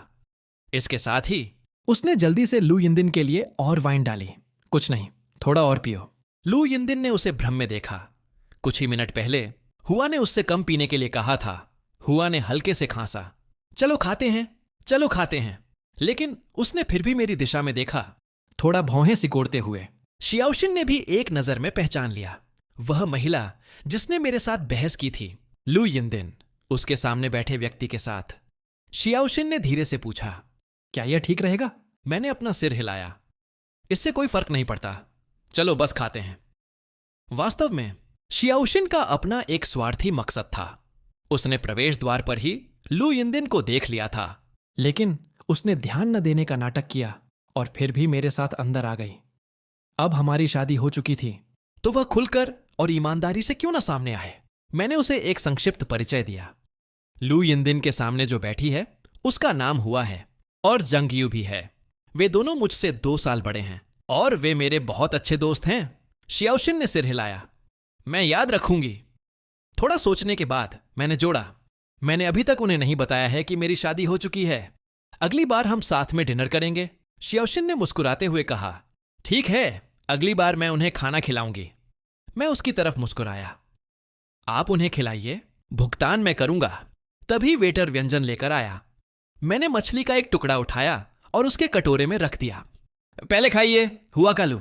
यिनदिन के साथ खाने का बिल्कुल मूड नहीं था। अब उसके विचार पूरी तरह से हमारी टेबल पर चले गए थे। उसने अनुमान लगाया कि वह महिला शायद वही मिस शिया थी जिसका मैंने पहले जिक्र किया था। मुझे मिस शिया के कटोरे में खाना डालते हुए देखकर हुआ अंदर ही अंदर सांस लिए बिना नहीं रह सकी। तो उन्होंने पहले ही अभिनय करना शुरू कर दिया है। उसने ऐसा क्यों सोचा कि वे अभिनय कर रहे थे मेरे रवैये के कारण? अगर यह सिर्फ विपरीत लिंग का कोई असंबंधित सदस्य होता तो मैं उन्हें खाना परोसते हुए कभी नहीं मुस्कुराता। तो वे निश्चित रूप से अभिनय कर रहे थे और अभिनेता भी काफी आश्वस्त करने वाले थे। यह सोचकर हुआ अचानक हंस पड़ी। अगर लू यिनदिन ने यह देखा तो वह शायद गुस्से से मर जाएगी। उसकी बिना किसी कारण की हंसी सुनकर लू यिनदिन ने भौहें सिकोड़ी। हुआ ने इसे छिपाने के लिए फिर से खांसा। तुमने अभी क्या कहा? लू यिनदिन ने एक सांस छोड़ी। मेरे माता पिता ने कल मुझे शियान के बारे में पूछने के लिए फोन किया था। हुआ हैरान लग रही थी। यिनदिन, मैं इस पर ठंडा पानी डालने की कोशिश नहीं कर रही हूं, लेकिन इसका मतलब है कि अंकल लू और आंटी शेन भी पहले से जानते हैं।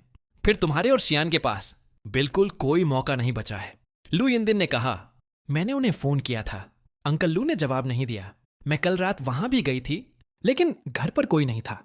हुआ ने अपनी जीभ दबाई। मैं तुम्हें बता रही हूं, यह एक बंद रास्ता है। अगर तुमने शियान के साथ बेहतर व्यवहार किया होता तो चीजें कभी इस तरह खत्म नहीं होती।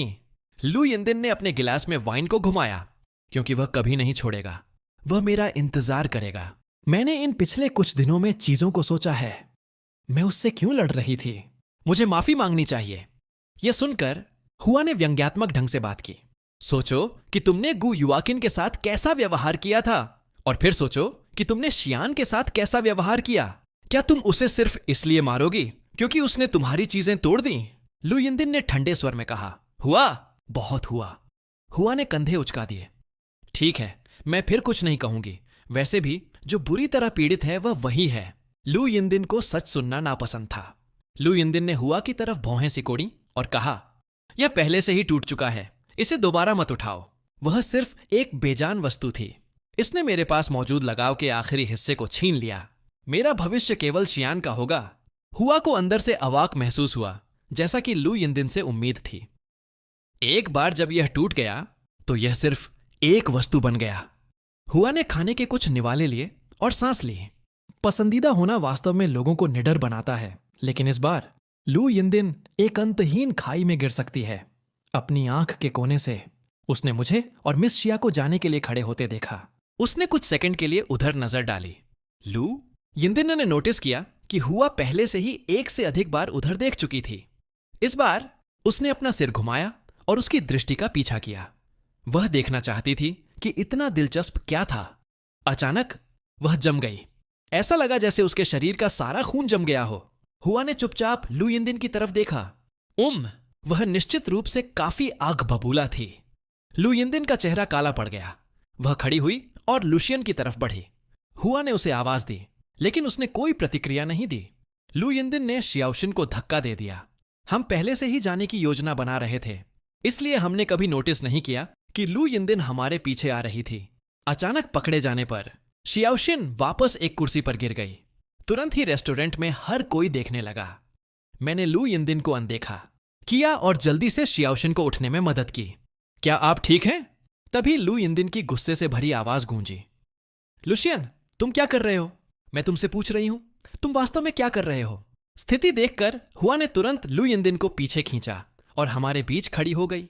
उस पल मैं शियाओशिन के सामने खड़ा हो गया, उसे अपने पीछे ढालते हुए।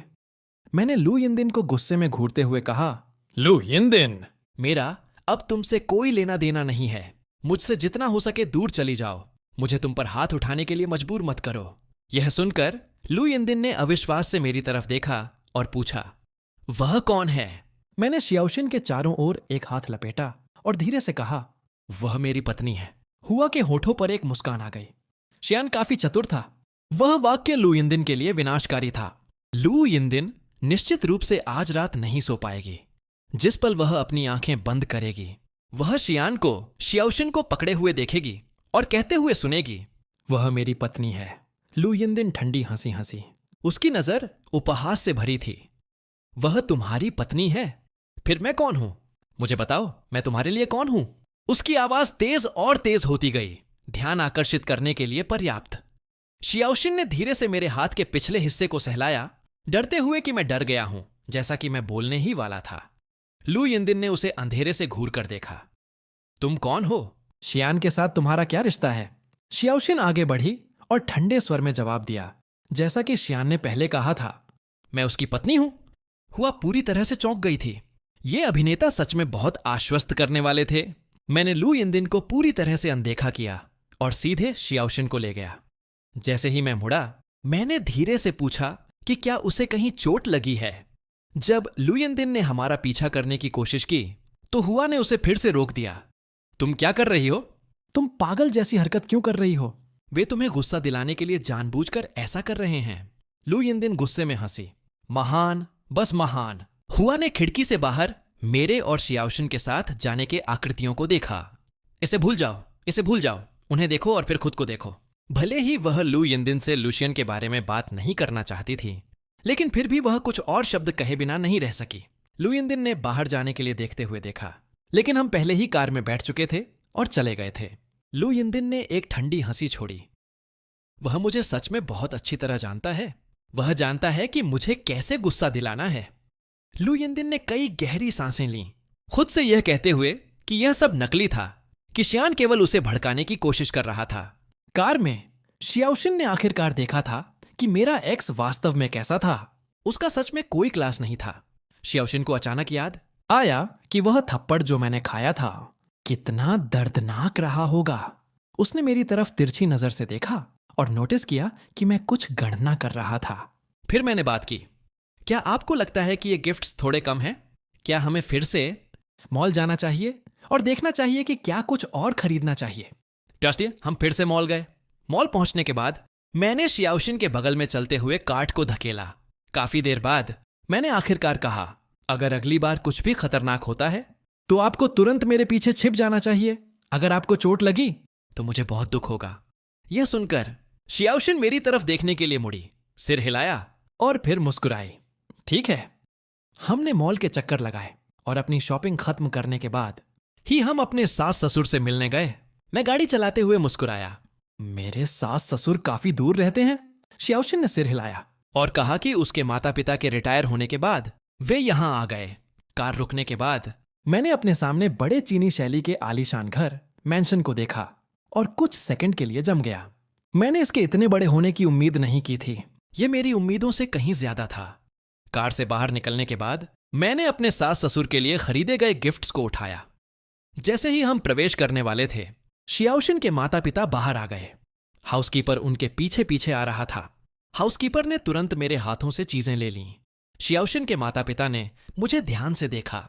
उनके चेहरों पर एक हल्की मुस्कान थी, न बहुत गर्मजोशी, न बहुत ठंडी, बिल्कुल सही। शियाओशिन ने उनका परिचय कराया। ये मेरे माता पिता हैं। जिस पल वे सामने आए, मुझे एहसास हुआ कि शियाओशिन को उसकी सुंदरता कहां से मिली थी। उसे स्पष्ट रूप से यह अपने माता पिता से विरासत में मिला था। मैंने आवाज दी, मम्मी, पापा। अप्रत्याशित रूप से शियाओशिन के माता पिता ने इसे तुरंत स्वीकार कर लिया। एक भी असंतुष्ट शब्द नहीं, जैसे उन्होंने इसे स्वाभाविक रूप से स्वीकार कर लिया हो।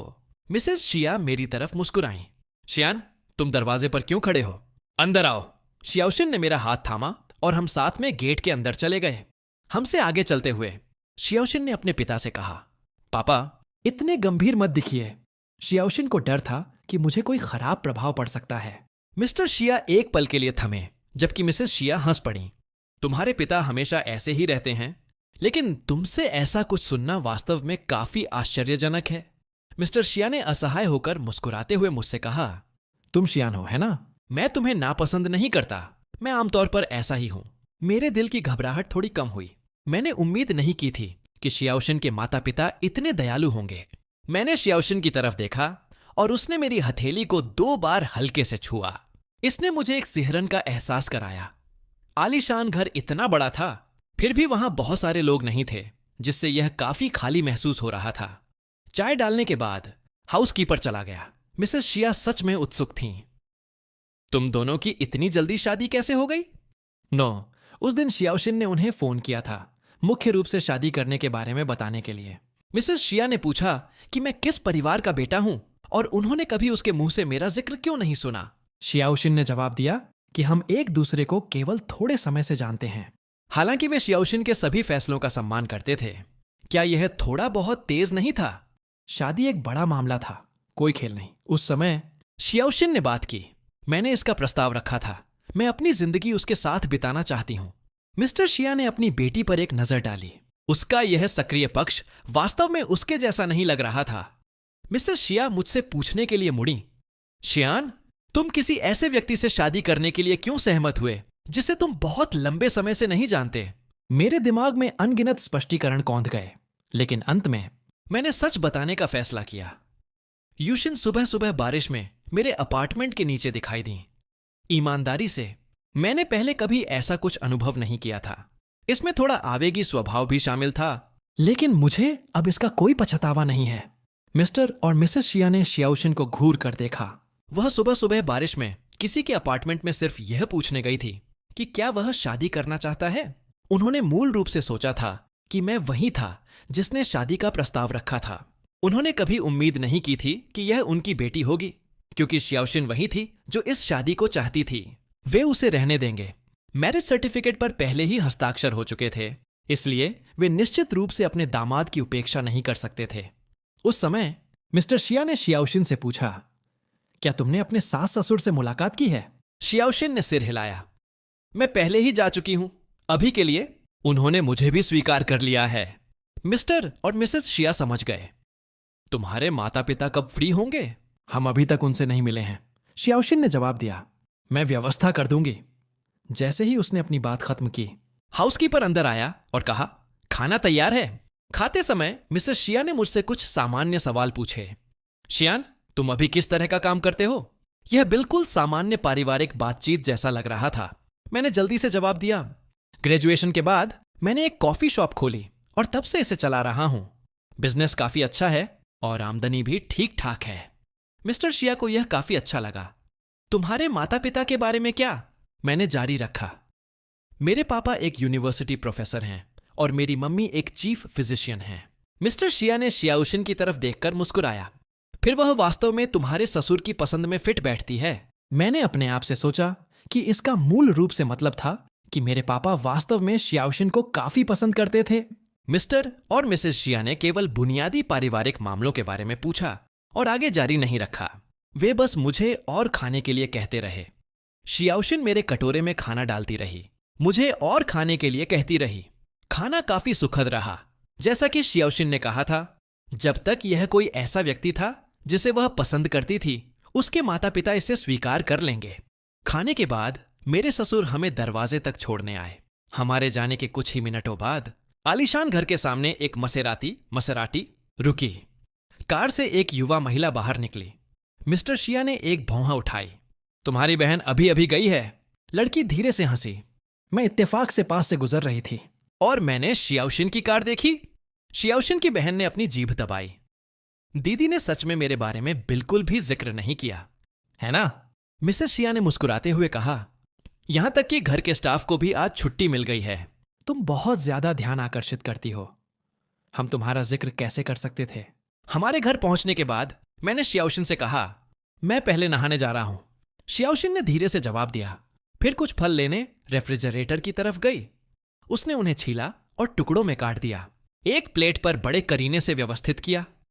जब तक उसने टेबल साफ की, मैं नहाना खत्म कर चुका था। उसने प्लेट को लिविंग रूम की कॉफी टेबल पर रख दिया। मैंने कुछ फल काटे हैं, थोड़ा खा लीजिए। उसे बाथरूम की तरफ जाते हुए देखने के बाद मैं फलों की प्लेट को घूरने के लिए मुड़ा। मैंने कांटे से आम का एक टुकड़ा उठाया और उसे अपने मुंह में डाल लिया। तभी मेरे फोन की स्क्रीन चमक उठी। मैंने जंगयू द्वारा भेजे गए मैसेज पर नजर डाली। काम से छूट गए? मैंने जवाब दिया। पहले से ही घर पर हूं।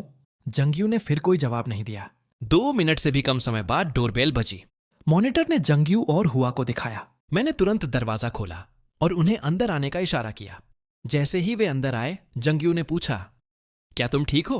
हुआ ने कहा, तुम आज लू यिनदिन से टकरा गए थे, इसीलिए हम तुम्हें देखने आए हैं। मैंने अपना हाथ हिलाया। मैं ठीक हूं, सब कुछ अच्छा है। हम सोफे पर बैठ गए। हुआ हंसी। तुमने आज जो लाइन कही थी वह लू यिनदिन को गुस्से से मार सकती थी। लू यिनदिन के मालिकाना हक, पोजेसिवनेस के साथ, जिसने आज तुम्हारे साथ अभिनय किया। क्या वह वही शियाओशिन थी जिसके साथ तुमने पहले डिनर किया था? मैंने सिर हिलाया। हां, वही थी। हुआ ने जारी रखा। उसने तुम्हारे साथ बहुत अच्छी तरह से सहयोग किया। क्या तुमने उसे इस तरह अभिनय करने के लिए कहा था, या वह स्वाभाविक रूप से इतनी विचारशील है? ईमानदारी से, वह लगभग बहुत अधिक विचारशील थी। मैं जवाब देने से पहले एक पल के लिए जम गया। यह अभिनय कैसे हो सकता है? लू यिनदिन वास्तव में उसकी तुलना नहीं कर सकती। उस समय जंगयू ने टेबल पर रखे फलों की प्लेट की तरफ देखा। वह अब फलों की प्लेटें भी काट रही है। ऐसा लगता है कि अब हमें चिंता करने की जरूरत नहीं है। मेरी निगाहें भी फलों की प्लेट पर पड़ी। मैंने वह नहीं काटा। तभी पास से ही एक दरवाजा बंद होने की आवाज आई। हुआ ने भ्रम में पूछा, तुम्हारे घर में कोई और है? क्या तुम्हारे माता पिता आए थे? जंगयू जम गया। मुझे मत बताना कि वह लू यिनदिन है। मैंने अपना सिर हिलाया। नहीं, वह नहीं है। इससे पहले कि मैं खत्म कर पाता, शियाओशिन की आवाज ने मुझे रोक दिया। यह मैं हूं। शियाओशिन पजामा पहने हुए चली आई। ओह, सही बात है। मैंने तुम्हारे कपड़े धो दिए हैं। इससे पहले कि वह खत्म कर पाती, उसने घर में 2 अप्रत्याशित लोगों को नोटिस किया। वे शायद वही 2 अच्छे दोस्त थे जिनका मैंने पहले जिक्र किया था। जंगयू और हुआ ने खालीपन से शियाओशिन को घूर कर देखा। जंगयू ने धीरे धीरे एक उंगली उठाई, अपने सामने खड़ी शियाओशिन की तरफ इशारा करते हुए, फिर मेरी तरफ देखने के लिए मुड़ा। हुआ को अचानक एहसास हुआ, धत्त, तुम सच में अभिनय के प्रति बहुत प्रतिबद्ध, कमिटेड हो। मैंने शियाओशिन की तरफ अपनी उंगली मोड़ी। शियाओशिन आज्ञाकारी रूप से मेरे बगल में बैठ गई। फिर मैंने उनसे उसका परिचय कराया। मैंने अभी तक तुम दोनों को नहीं बताया है, ये मेरी पत्नी शियाओशिन है। हम अभिनय नहीं कर रहे थे, और आज पहले मैं लू यिनदिन को भड़काने की कोशिश भी नहीं कर रहा था, क्योंकि यह सब सच है। उनके चेहरों पर एकमात्र भाव झटके का था। दोनों में से कोई नहीं बोला।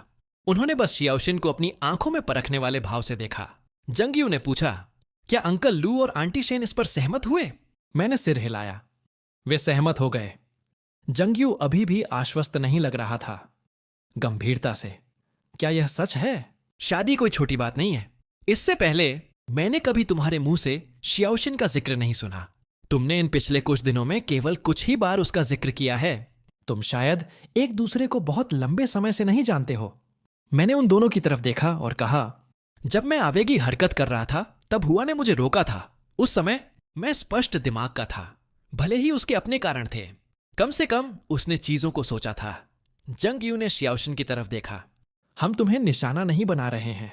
चीजें बहुत तेजी से विकसित हुई, खासकर इस समय पर। शियाओशिन धीरे से हंसी। मैं समझ सकती हूं।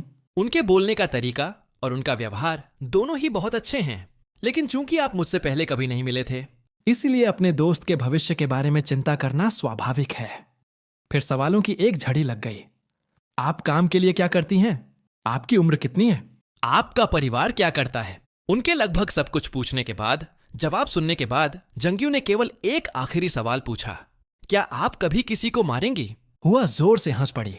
तुम वास्तव में उस सवाल के साथ किस पर छाया डाल रहे हो? लू यिनदिन। शियाओशिन थोड़ा मुस्कुराई। अगर मैं दोपहर वाली महिला से दोबारा मिली तो मैं शायद मार सकती हूं। हुआ ने जारी रखा।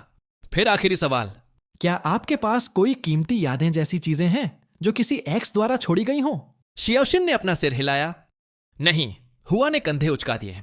फिर मेरे पास पूछने के लिए कुछ और नहीं है। उसने लंच के बाद शियाओशिन के बारे में बहुत अच्छी पहली छाप बना ली थी। हम जंगयू और हुआ को दरवाजे तक छोड़ने गए। उन्होंने हमें उन्हें विदा करने से लगभग रोक ही दिया। इतना काफी है। तुम दोनों को जल्दी आराम करना चाहिए। हमें भी वापस जाना चाहिए। हमने उन्हें लिफ्ट में प्रवेश करते हुए देखा और फिर दरवाजा बंद करके वापस अंदर आ गए। लिफ्ट में हुआ ने कहा, लू यिनदिन खत्म हो चुकी है। जंगयू ने थोड़ा हैरान होकर उसकी तरफ देखा। तुम उसके लिए काफी खेद महसूस कर रही हो। हुआ ने मुस्कुराते हुए कहा, खेद? ओह, शायद थोड़ा सा, लेकिन इस तरह का होना वास्तव में लोगों को आहत करता है। लू यिनदिन लुशियन की तरह है, लेकिन वह उन पुरानी चीजों को पकड़े रहती है और समय समय पर याद करती रहती है। जो आहत होता है वह उसके बगल का व्यक्ति होता है। यह अंत वही है जिसके वे हकदार है। जंगयू ने सिर हिलाया। उस समय शियान गुप्त रूप से प्यार में था और उसने खुद को बहुत नीचे गिरा लिया था। हुआ ने जारी रखा, मुझे अचानक उससे मिलने के बाद की वह लाइन याद आई। वह बहुत बहुत कम हो गया, धूल में मिल जाने जितना कम। जंगयू एक पल के लिए खामोश रहा। अगली लाइन अब उन दोनों पर फिट नहीं बैठती। हुआ ने सिर हिलाया। हां, शियान को उस व्यक्ति द्वारा चोट पहुंचाई गई थी जिसे वह पसंद करता था। उसके दिल में कोई खुशी नहीं बची थी और लू यिनदिन अभी भी उसी तरह की हरकत कर रही है। वास्तव में मुझे लगता है कि आधा कारण शियान ने इतनी जल्दी किसी और से शादी कर ली लू यिनदिन की वजह से था। शियान की सीमाएं बहुत मजबूत हैं। उसे डर था कि वह लू यिनदिन के लिए अपनी निचली सीमा को कम कर देगा, इसलिए उसने एक साफ ब्रेक ले लिया। हुआ धीरे से मुस्कुराई। अगर लू यिनदिन को कभी पता चला तो निश्चित रूप से परेशानी होने वाली है। उस समय गु युआकिन ने अपने युवा प्यार का पीछा किया और लू यिनदिन को छोड़ दिया। निर्णायक रूप से दूसरे शहर के लिए चले गए। लू यिनदिन ने उसके बाद केवल खुद को प्रताड़ित किया। उसने कभी वास्तव में उसके साथ कुछ नहीं किया। जंगयू रुका। जब तुम इसे इस तरह रखती हो तो एक विकल्प, सब्स्टिट्यूट के रूप में व्यवहार किया जाना लू यिनदिन के लिए काफी दयनीय था। हुआ ने अपना सिर हिलाया। दयनीय मेरी बकवास। भले ही लू यिनदिन मेरी करीबी सहेली है, जो सही है वह सही है। उसने जारी रखा, यह सिर्फ एक ड्रैगन स्लेयर के ड्रैगन बनने का दूसरा संस्करण है। गु युआकिन ने लू यिनदिन के साथ एक विकल्प के रूप में व्यवहार किया, लेकिन लू यिनदिन अब परिणामों का सामना कर रही है। जंगयू खामोश हो गया। यह दूसरी तरफ का कर्म है। उन्हें विदा करने के बाद मैंने शियाओशिन को समझाया, मेरे दोस्तों का कोई बुरा मतलब नहीं था। शियाओशिन ने सिर हिलाया। मुझे पता है, उन्होंने कुछ भी बहुत ज्यादा नहीं पूछा। यह ठीक है। यह सुनकर मैं मुस्कुराया। फिर मैंने बाथरूम की तरफ देखा। कपड़े धुल चुके होंगे, मैं उन्हें सुखाने के लिए टांग देता हूं। शियाओशिन ने जल्दी से अपना सिर हिलाया। नहीं नहीं, मैं खुद कर लूंगी। शियाओशिन दौड़कर गई। उसके गाल थोड़े लाल हो गए थे। आखिरकार वे उसके कपड़े थे। भले ही उनकी शादी हो चुकी थी, लेकिन वे अभी भी एक दूसरे से अपेक्षाकृत अपरिचित थे। सिर्फ लुशियन को अपने अंडरवियर पकड़े हुए कल्पना करना भी उसे शर्मिंदा महसूस करा रहा था। जब तक उसने सब कुछ टांगना खत्म किया, तब तक पहले ही 9 बज चुके थे जब शियाओशिन बेडरूम में लौटी। जब वह वापस आई तो उसने पाया कि मैं पहले से ही लेटा हुआ था। अब इसे देखते हुए बिस्तर वास्तव में काफी छोटा था। शियाओशिन भी लेट गई और लापरवाही से लाइट बंद कर दी। फिर मैंने अचानक पूछा, युशिन, क्या आपने कभी किसी को डेट किया है? अगर हुआ आज एक्स के साथ गलतफहमी का विषय नहीं उठाती तो मैं शायद अचानक पूछने के बारे में नहीं सोचता। शियाओशिन ने जवाब दिया, सच कहूं तो मैंने एक बार डेट किया था। यह यूनिवर्सिटी के दिनों की बात है। यह बहुत अच्छे पर खत्म नहीं हुआ। शियाओशिन रुकी, फिर एक और वाक्य जोड़ा, डरते हुए कि मैं गलत न समझूं। जब हम साथ थे तो यह सहपाठियों के साथ मिलने जुलने जैसा अधिक लगता था। हमने केवल हाथ पकड़े थे, उससे आगे कुछ नहीं। अंधेरे बेडरूम में उसके कान के बगल में एक हल्की हंसी फैल गई। मैंने उम्मीद नहीं की थी कि आप मुझे इतनी निजी बात भी बताएंगी। मेरे लिए आपके जैसे व्यक्तित्व वाले किसी व्यक्ति के ब्रेकअप से गुजरने की कल्पना करना मुश्किल है। मेरे ऐसा कहने के बाद मेरे बगल की शियाओशिन अचानक खामोश हो गई। अन्यथा मुझे संदेह होता कि वह अभी भी अपने एक्स के बारे में सोच रही थी। मैंने तुरंत कहा, युशिन, खुद पर दबाव मत डालो। यह सुनकर शियाओशिन ने कहा, हमारे विचार अलग थे। वह चाहते थे कि मैं ग्रेजुएशन के बाद उनके साथ बिजनेस में जाऊं, लेकिन मुझे वह पसंद नहीं था। मैंने तुरंत जवाब दिया, बस प्रवाह के साथ चलिए। जो आपको पसंद है उसे करना ही काफी है, और आज आपकी उपलब्धियां पहले से ही अद्भुत हैं। उस जवाब ने शियाओशिन को सहज महसूस कराया। वह मुड़ी और मुझे गले लगा लिया। धीरे धीरे उसे नींद आने लगी। कल रात की नजदीकी के बाद शियाओशिन को अब उतना अजीब महसूस नहीं हो रहा था। 10 मिनट बाद वह मेरे बगल में सांस लेने की हल्की आवाज सुनते हुए सो गई। मुझे नहीं पता था कि कितना समय बीत चुका था जब मेरी चेतना धीरे धीरे नींद में विलीन हो गई। आधी रात को मैं अपने सपने से जागा। मेरे बगल की शियाओशिन को कोई बुरा सपना आ रहा था। वह असहज लग रही थी। मैंने गर्म पीले रंग का बेड साइड लैंप चालू किया। शियाओशिन तुरंत बुरे सपने से जाग गई। उसने पाया कि मैं उसे चिंता से देख रहा हूं। हल्के से हाँफते हुए शियाओशिन ने रोशनी को रोकने के लिए एक हाथ उठाया। मैंने उसे अपनी बाहों में खींच लिया और धीरे से पूछा, क्या तुम्हें कोई बुरा सपना आया? शियाओशिन ने बस हल्के से जवाब दिया, मैं ठीक हूं, तुम पहले सो जाओ, मैं अपना चेहरा धोने जा रही हूं। ऐसा कहने के बाद उसने कंबल उठाया और बिस्तर से उठ गई। उसकी पीठ को देखते हुए मैं फ्रीजर के पास गया और शांत करने वाली चाय काल्मिंग टी का एक पैकेट ढूंढा। मैंने कुछ निकाला और उसके लिए एक कप बनाया, फिर उसे वापस बेडरूम में ले आया। मैंने उसे कांच का कप सौंप दिया। इसे पीजिए। भले ही वह नहीं जानती थी कि यह क्या था, फिर भी शियाओशिन ने इसे पी लिया। खत्म करने के बाद उसने कप को अपने बगल के कैबिनेट पर रख दिया। मैंने उसकी तरफ देखा और कहा, जब मैं अकादमिक दबाव में था मुझे पूरी रात नींद नहीं आती थी। मेरी मम्मी ने एक अविश्वसनीय पुराने चीनी चिकित्सा डॉक्टर से मेरे लिए इसे तैयार करने के लिए कहा था। शियाओशिन मेरी तरफ मुस्कुराई। इसे पीने के बाद मैं पहले से ही बहुत बेहतर महसूस कर रही हूं। धन्यवाद। लाइट बंद करने और वापस लेटने के बाद अगली सुबह जब मैं जागा तो मुझे लगा कि शियाओशिन बहुत अधिक ऊर्जावान लग रही थी। मैं आज जल्दी उठ गया था, इसलिए मैंने नाश्ता बनाया। मैंने शियाओशिन की तरफ देखा और पूछा, क्या आप आमतौर पर खराब सोती हैं? शियाओशिन ने सिर हिलाया। बहुत खराब। यह इसलिए भी हो सकता है क्योंकि कल रात मैंने अतीत की कुछ अप्रिय चीजों के बारे में सोचा था। मैंने पूछना जारी रखा, क्या ऐसा अक्सर होता है? शियाओशिन ने सिर हिलाया। अक्सर? मैं पहले अस्पताल भी जा चुकी हूं, लेकिन उससे बहुत मदद नहीं मिली। फिर भी इन पिछले 2 दिनों में मेरी नींद की गुणवत्ता पहले से कहीं बेहतर रही है। शियाओशिन एक मनोवैज्ञानिक से भी मिल चुकी थी। अंत में मनोवैज्ञानिक ने पूछा था कि क्या उसकी शादी हो चुकी है और सुझाव दिया था कि वह किसी ऐसे व्यक्ति के साथ समय बिताने की कोशिश करे जिसके साथ वह सहज महसूस करती हो। पिछले 2 दिनों में शियाओशिन नहीं जानती थी कि यह मेरी वजह से था या नहीं, लेकिन मेरे साथ रहना सच में उसे सहज महसूस कराता था। मेरे द्वारा कही गई बातों ने भी उसे सहज महसूस कराया।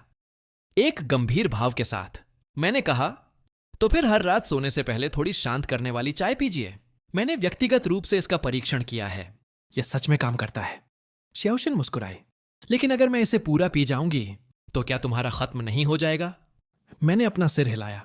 वैसे भी मेरे पास अब पहले जैसा दबाव नहीं है। ग्रेजुएशन के बाद से जब मैं बहुत अधिक परेशान होता हूं तो ऐसा नहीं है कि मैं सो नहीं पाता, यह ऐसा है कि मैं जाग नहीं पाता। नाश्ते के बाद शियाओशिन ने बाहर निकलने की तैयारी करने से पहले टेबल साफ की। जब वह नीचे गई तो वह लापरवाही से कचरा भी नीचे ले गई। जब मैं कैफे पहुंचा तब तक पहले ही 8:30 बज चुके थे। जब मैं वहां पहुंचा तो जो स्टाफ अस्थायी रूप से फ्री था उसने सार्थक मुस्कान के साथ मेरी तरफ देखा। बॉस, कल दोपहर वह खूबसूरत महिला आपको ढूंढते हुए आई थी। उसने यहां तक पूछा कि क्या आप दुकान में हैं? हमने उसे बताया कि आपकी शादी हो गई है। एक अन्य कर्मचारी तुरंत गॉसिप से उत्साहित हो गया। बॉस, कम ऑन, हमें बताओ क्या हुआ। यह सुनने के बाद मैं हंसा। और क्या हो सकता है? अगली बार मैं अपनी पत्नी से कहूंगा कि वह आप लोगों के लिए कुछ दोपहर की चाय, आफ्टरनून टी लेकर आए। एक अन्य कर्मचारी ने अचानक कहा। ठीक है, फिर भाभी सच में सबसे अच्छी हैं। यह भाभी के सम्मान में है। हर किसी ने सोचा था कि मैं लू यिनदिन से शादी करने जा रहा हूं। जहां तक उस सुंदरी की बात है, उसके बारे में अब बात करने की कोई जरूरत नहीं है। मैं उनके चिढ़ाने पर हंसा। काम पर वापस जाओ। ऐसा कहने के बाद मैंने अपना फोन निकाला और जंगयू का एक मैसेज देखा। कोई आश्चर्य नहीं कि अंकल लू इतनी आसानी से सहमत हो गए। तो शियाओशिन वास्तव में एक प्रोफेसर हैं और काफी प्रसिद्ध भी हैं। क्या तुमने लू यिनदिन की वजह से शियाओशिन से शादी की? मेरी आंखें उस वाक्य पर टिकी रहीं। जैसे ही मेरी उंगलियों ने स्क्रीन पर टाइप किया, हां, लेकिन किसी अन्य कारण से नहीं, और न ही किसी बदले की भावना से। यह इसलिए है क्योंकि मैं खुद को इससे बाहर निकालना चाहता था। मैं उसे पहले से ही पसंद करता था, इसलिए मैं हमेशा नुकसान में था। मुझे डर था कि मैं इसमें हमेशा के लिए फंसा रहूंगा। अपनी निचली सीमा को बार बार कम करूंगा जब तक कि मैं खुद को खो न दूं। जंगयू ने तुरंत जवाब दिया, लू यिनदिन वास्तव में इसके लायक नहीं है। कल रात हुआ ने जो कहा उसके आधार पर लू यिनदिन तुम्हारे बिल्कुल भी लायक नहीं है। उसके जैसे किसी व्यक्ति को 10,000 सुइयां निगलनी चाहिए। मैंने जंगयू को जवाब दिया। वैसे भी मैं अभी काफी अच्छा कर रहा हूं। जब मैं जंगयू के साथ चैट कर रहा था, एक कर्मचारी मुस्कुराते हुए अंदर आई। उसने अपनी आवाज धीमी की और कहा, बॉस, बाहर एक बेहद खूबसूरत महिला आपको ढूंढ रही है। मेरी पहली प्रतिक्रिया यह थी कि शियाओशिन आई थी, लेकिन यह सही नहीं लग रहा था। उसे अब तक स्कूल में होना चाहिए था। मैंने कर्मचारी से भ्रम में पूछा, क्या यह पहले वाली खूबसूरत महिला है? कर्मचारी ने अपना सिर हिलाया। वह नहीं, लेकिन वह भी खूबसूरत है। उसने कहा कि वह आपके साथ बिजनेस पर चर्चा करना चाहती है। मैं पास गया और पूछा, नमस्ते, मैं आपकी क्या मदद कर सकता हूं? शिया किंग ने अपने सामने की सीट की तरफ एक आमंत्रित करने वाले इशारे के साथ इशारा किया। कृपया बैठिए। मैं उसके सामने बैठ गया। शिया किंग ने अंत में कहने से पहले मुझे संक्षिप्त रूप से देखा। अब मुझे यकीन था कि यह बिल्कुल वैसा ही था जैसा मैंने सोचा था। यह कंपनी के कर्मचारी लाभों या दोपहर की चाय के लिए था। यह बॉस काफी विचारशील था। ये ऑर्डर देने व्यक्तिगत रूप से आ रहा था। हमें अक्सर कंपनियों से कॉफी के ऑर्डर मिलते थे, लेकिन आमतौर पर अधिकतम केवल 1 या 200 कप। मैंने उसकी तरफ देखा और कहा, आगे बढ़िए, आपको कितने कप चाहिए और आपको वे कप चाहिए? महिला ने अपने लाल होठों को थोड़ा अलग किया। 3000 कप। मैं इसे लिखने ही वाला था। जब मैंने उसके द्वारा बताई गई मात्रा सुनी तो मेरा पेन रुक गया और मैंने धीरे धीरे अपने सामने बैठी महिला की तरफ देखा। मैंने पेन नीचे रखा और उसे शांति से देखा। शिया किंग ने एक भौं उठाई। क्या हुआ, बॉस? मैं मुस्कुराया। मिस, क्या आप यहां परेशानी खड़ी करने आई हैं? शिया किंग ने गंभीरता से जवाब दिया। नहीं। उसकी प्रतिक्रिया को देखते हुए वह सच में यहां परेशानी खड़ी करने नहीं आई लग रही थी, जिसने इसे और भी अजीब बना दिया। मिस, बात यह है, एक दिन में 3000 कप हमारी दुकान की मशीनों से धुआं निकलने लगेगा, इससे पहले कि हम इतने सारे खत्म कर सकें। भले ही मशीनें न जलें हैं, मेरे कर्मचारी संभवतः इतना नहीं बना सकते। भले ही वे बिना खाए पिए या सोए बिना रुके काम करें। यह सुनकर महिला ने आगे कहा, तो क्या आपको मेरे द्वारा मशीनें प्रदान करने की आवश्यकता है? मैंने कई सेकंड तक उसे खालीपन से घूर कर देखा। उसने जो बातें कहीं, उससे ऐसा लग रहा था कि वह यहां परेशानी खड़ी करने आई थी, लेकिन उसका रवैया ऐसा नहीं था। वह वास्तव में क्या करने की कोशिश कर रही थी? मिस, मेरा मतलब यह है कि हम सच में एक ही दिन में इतना नहीं बना सकते। अगर हम पूरी तरह से आपके ऑर्डर पर ध्यान केंद्रित करते हैं तो हम आने जाने वाले सभी नियमित ग्राहकों की सेवा कैसे करेंगे? मैंने अविश्वास में पूछा। मिस, आप सच में मजाक तो नहीं कर रही हैं, है ना? शिया किंग ने अपने होठों को हल्के से खींचा। एक हल्की मुस्कान दिखाई दी। तो क्या आज के लिए 500 ठीक है? मैंने सिर हिलाया। यह ठीक है। वह सच में मजाक नहीं कर रही लग रही थी। महिला ने अपना फोन निकाला और भुगतान कोड मेरे सामने रख दिया। आगे बढ़ो और इसे चार्ज करो। मैं भुगतान स्कैनर लेकर आया और चुपके से सोच रहा था कि क्या यह महिला वास्तव में पागल हो सकती है? क्या होगा अगर अपर्याप्त धन के कारण भुगतान विफल हो गया? मैंने 500 कप की कीमत दर्ज की। 15,000। अगर यह भुगतान सच में हो गया तो वह खड़ी हो गई। मेरा सहायक आज दोपहर इन्हें लेने आएगा। अपनी नोटबुक में सब कुछ रिकॉर्ड करने के बाद मैंने पूछा, क्या 6 दिनों में फैले प्रतिदिन 500 कप आपके लिए काम करेंगे? दुकान पर पहले से ही हर दिन भारी काम का बोझ रहता है। हमें अतिरिक्त ऑर्डर्स को संभालने के लिए जल्दी करनी होगी। शिया किंग ने कोई आपत्ति नहीं की। उसने बस मेरी तरफ एक नजर डाली और चली गई। मैं ऑर्डर स्लिप स्टाफ के पास ले गया। हम इन अगले कुछ दिनों में व्यस्त रहने वाले हैं। या अगर उसने पहले से भुगतान नहीं किया होता तो मैंने सोचा होता कि वह यहां परेशानी खड़ी करने आई थी। स्टाफ राशि देखकर हैरान रह गया। 3000 कप, यह बहुत बड़ा है। वह कंपनी कितनी बड़ी होनी चाहिए? मैंने ऑर्डर स्लिप को काउंटर पर दबाया। वह सिर्फ एक कंपनी नहीं है, वह एक पूरा कॉरपोरेशन है। ठीक है, चलो शुरू करते हैं। वे आज दोपहर इसे लेने आ रहे हैं। पूरी दुकान तुरंत व्यस्त हो गई। मैं दोपहर तक व्यस्त रहा। आखिरकार खाना खाने बैठने से पहले खाते समय मैंने अपना फोन चेक किया। शियाओशिन ने मुझे यह पूछते हुए एक मैसेज भेजा था कि क्या मैंने खा लिया है। मैंने जवाब दिया, अभी खाना शुरू किया है, आज थोड़ा व्यस्त हूं।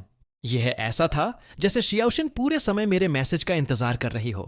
मैंने अपना फोन बमुश्किल ही नीचे रखा था जब उसने जवाब दिया, ठीक है, मैं आज रात घर आने पर डिनर बनाऊंगी। मैं मुस्कुराया और उसे एक खुश छोटा इमोजी भेजा।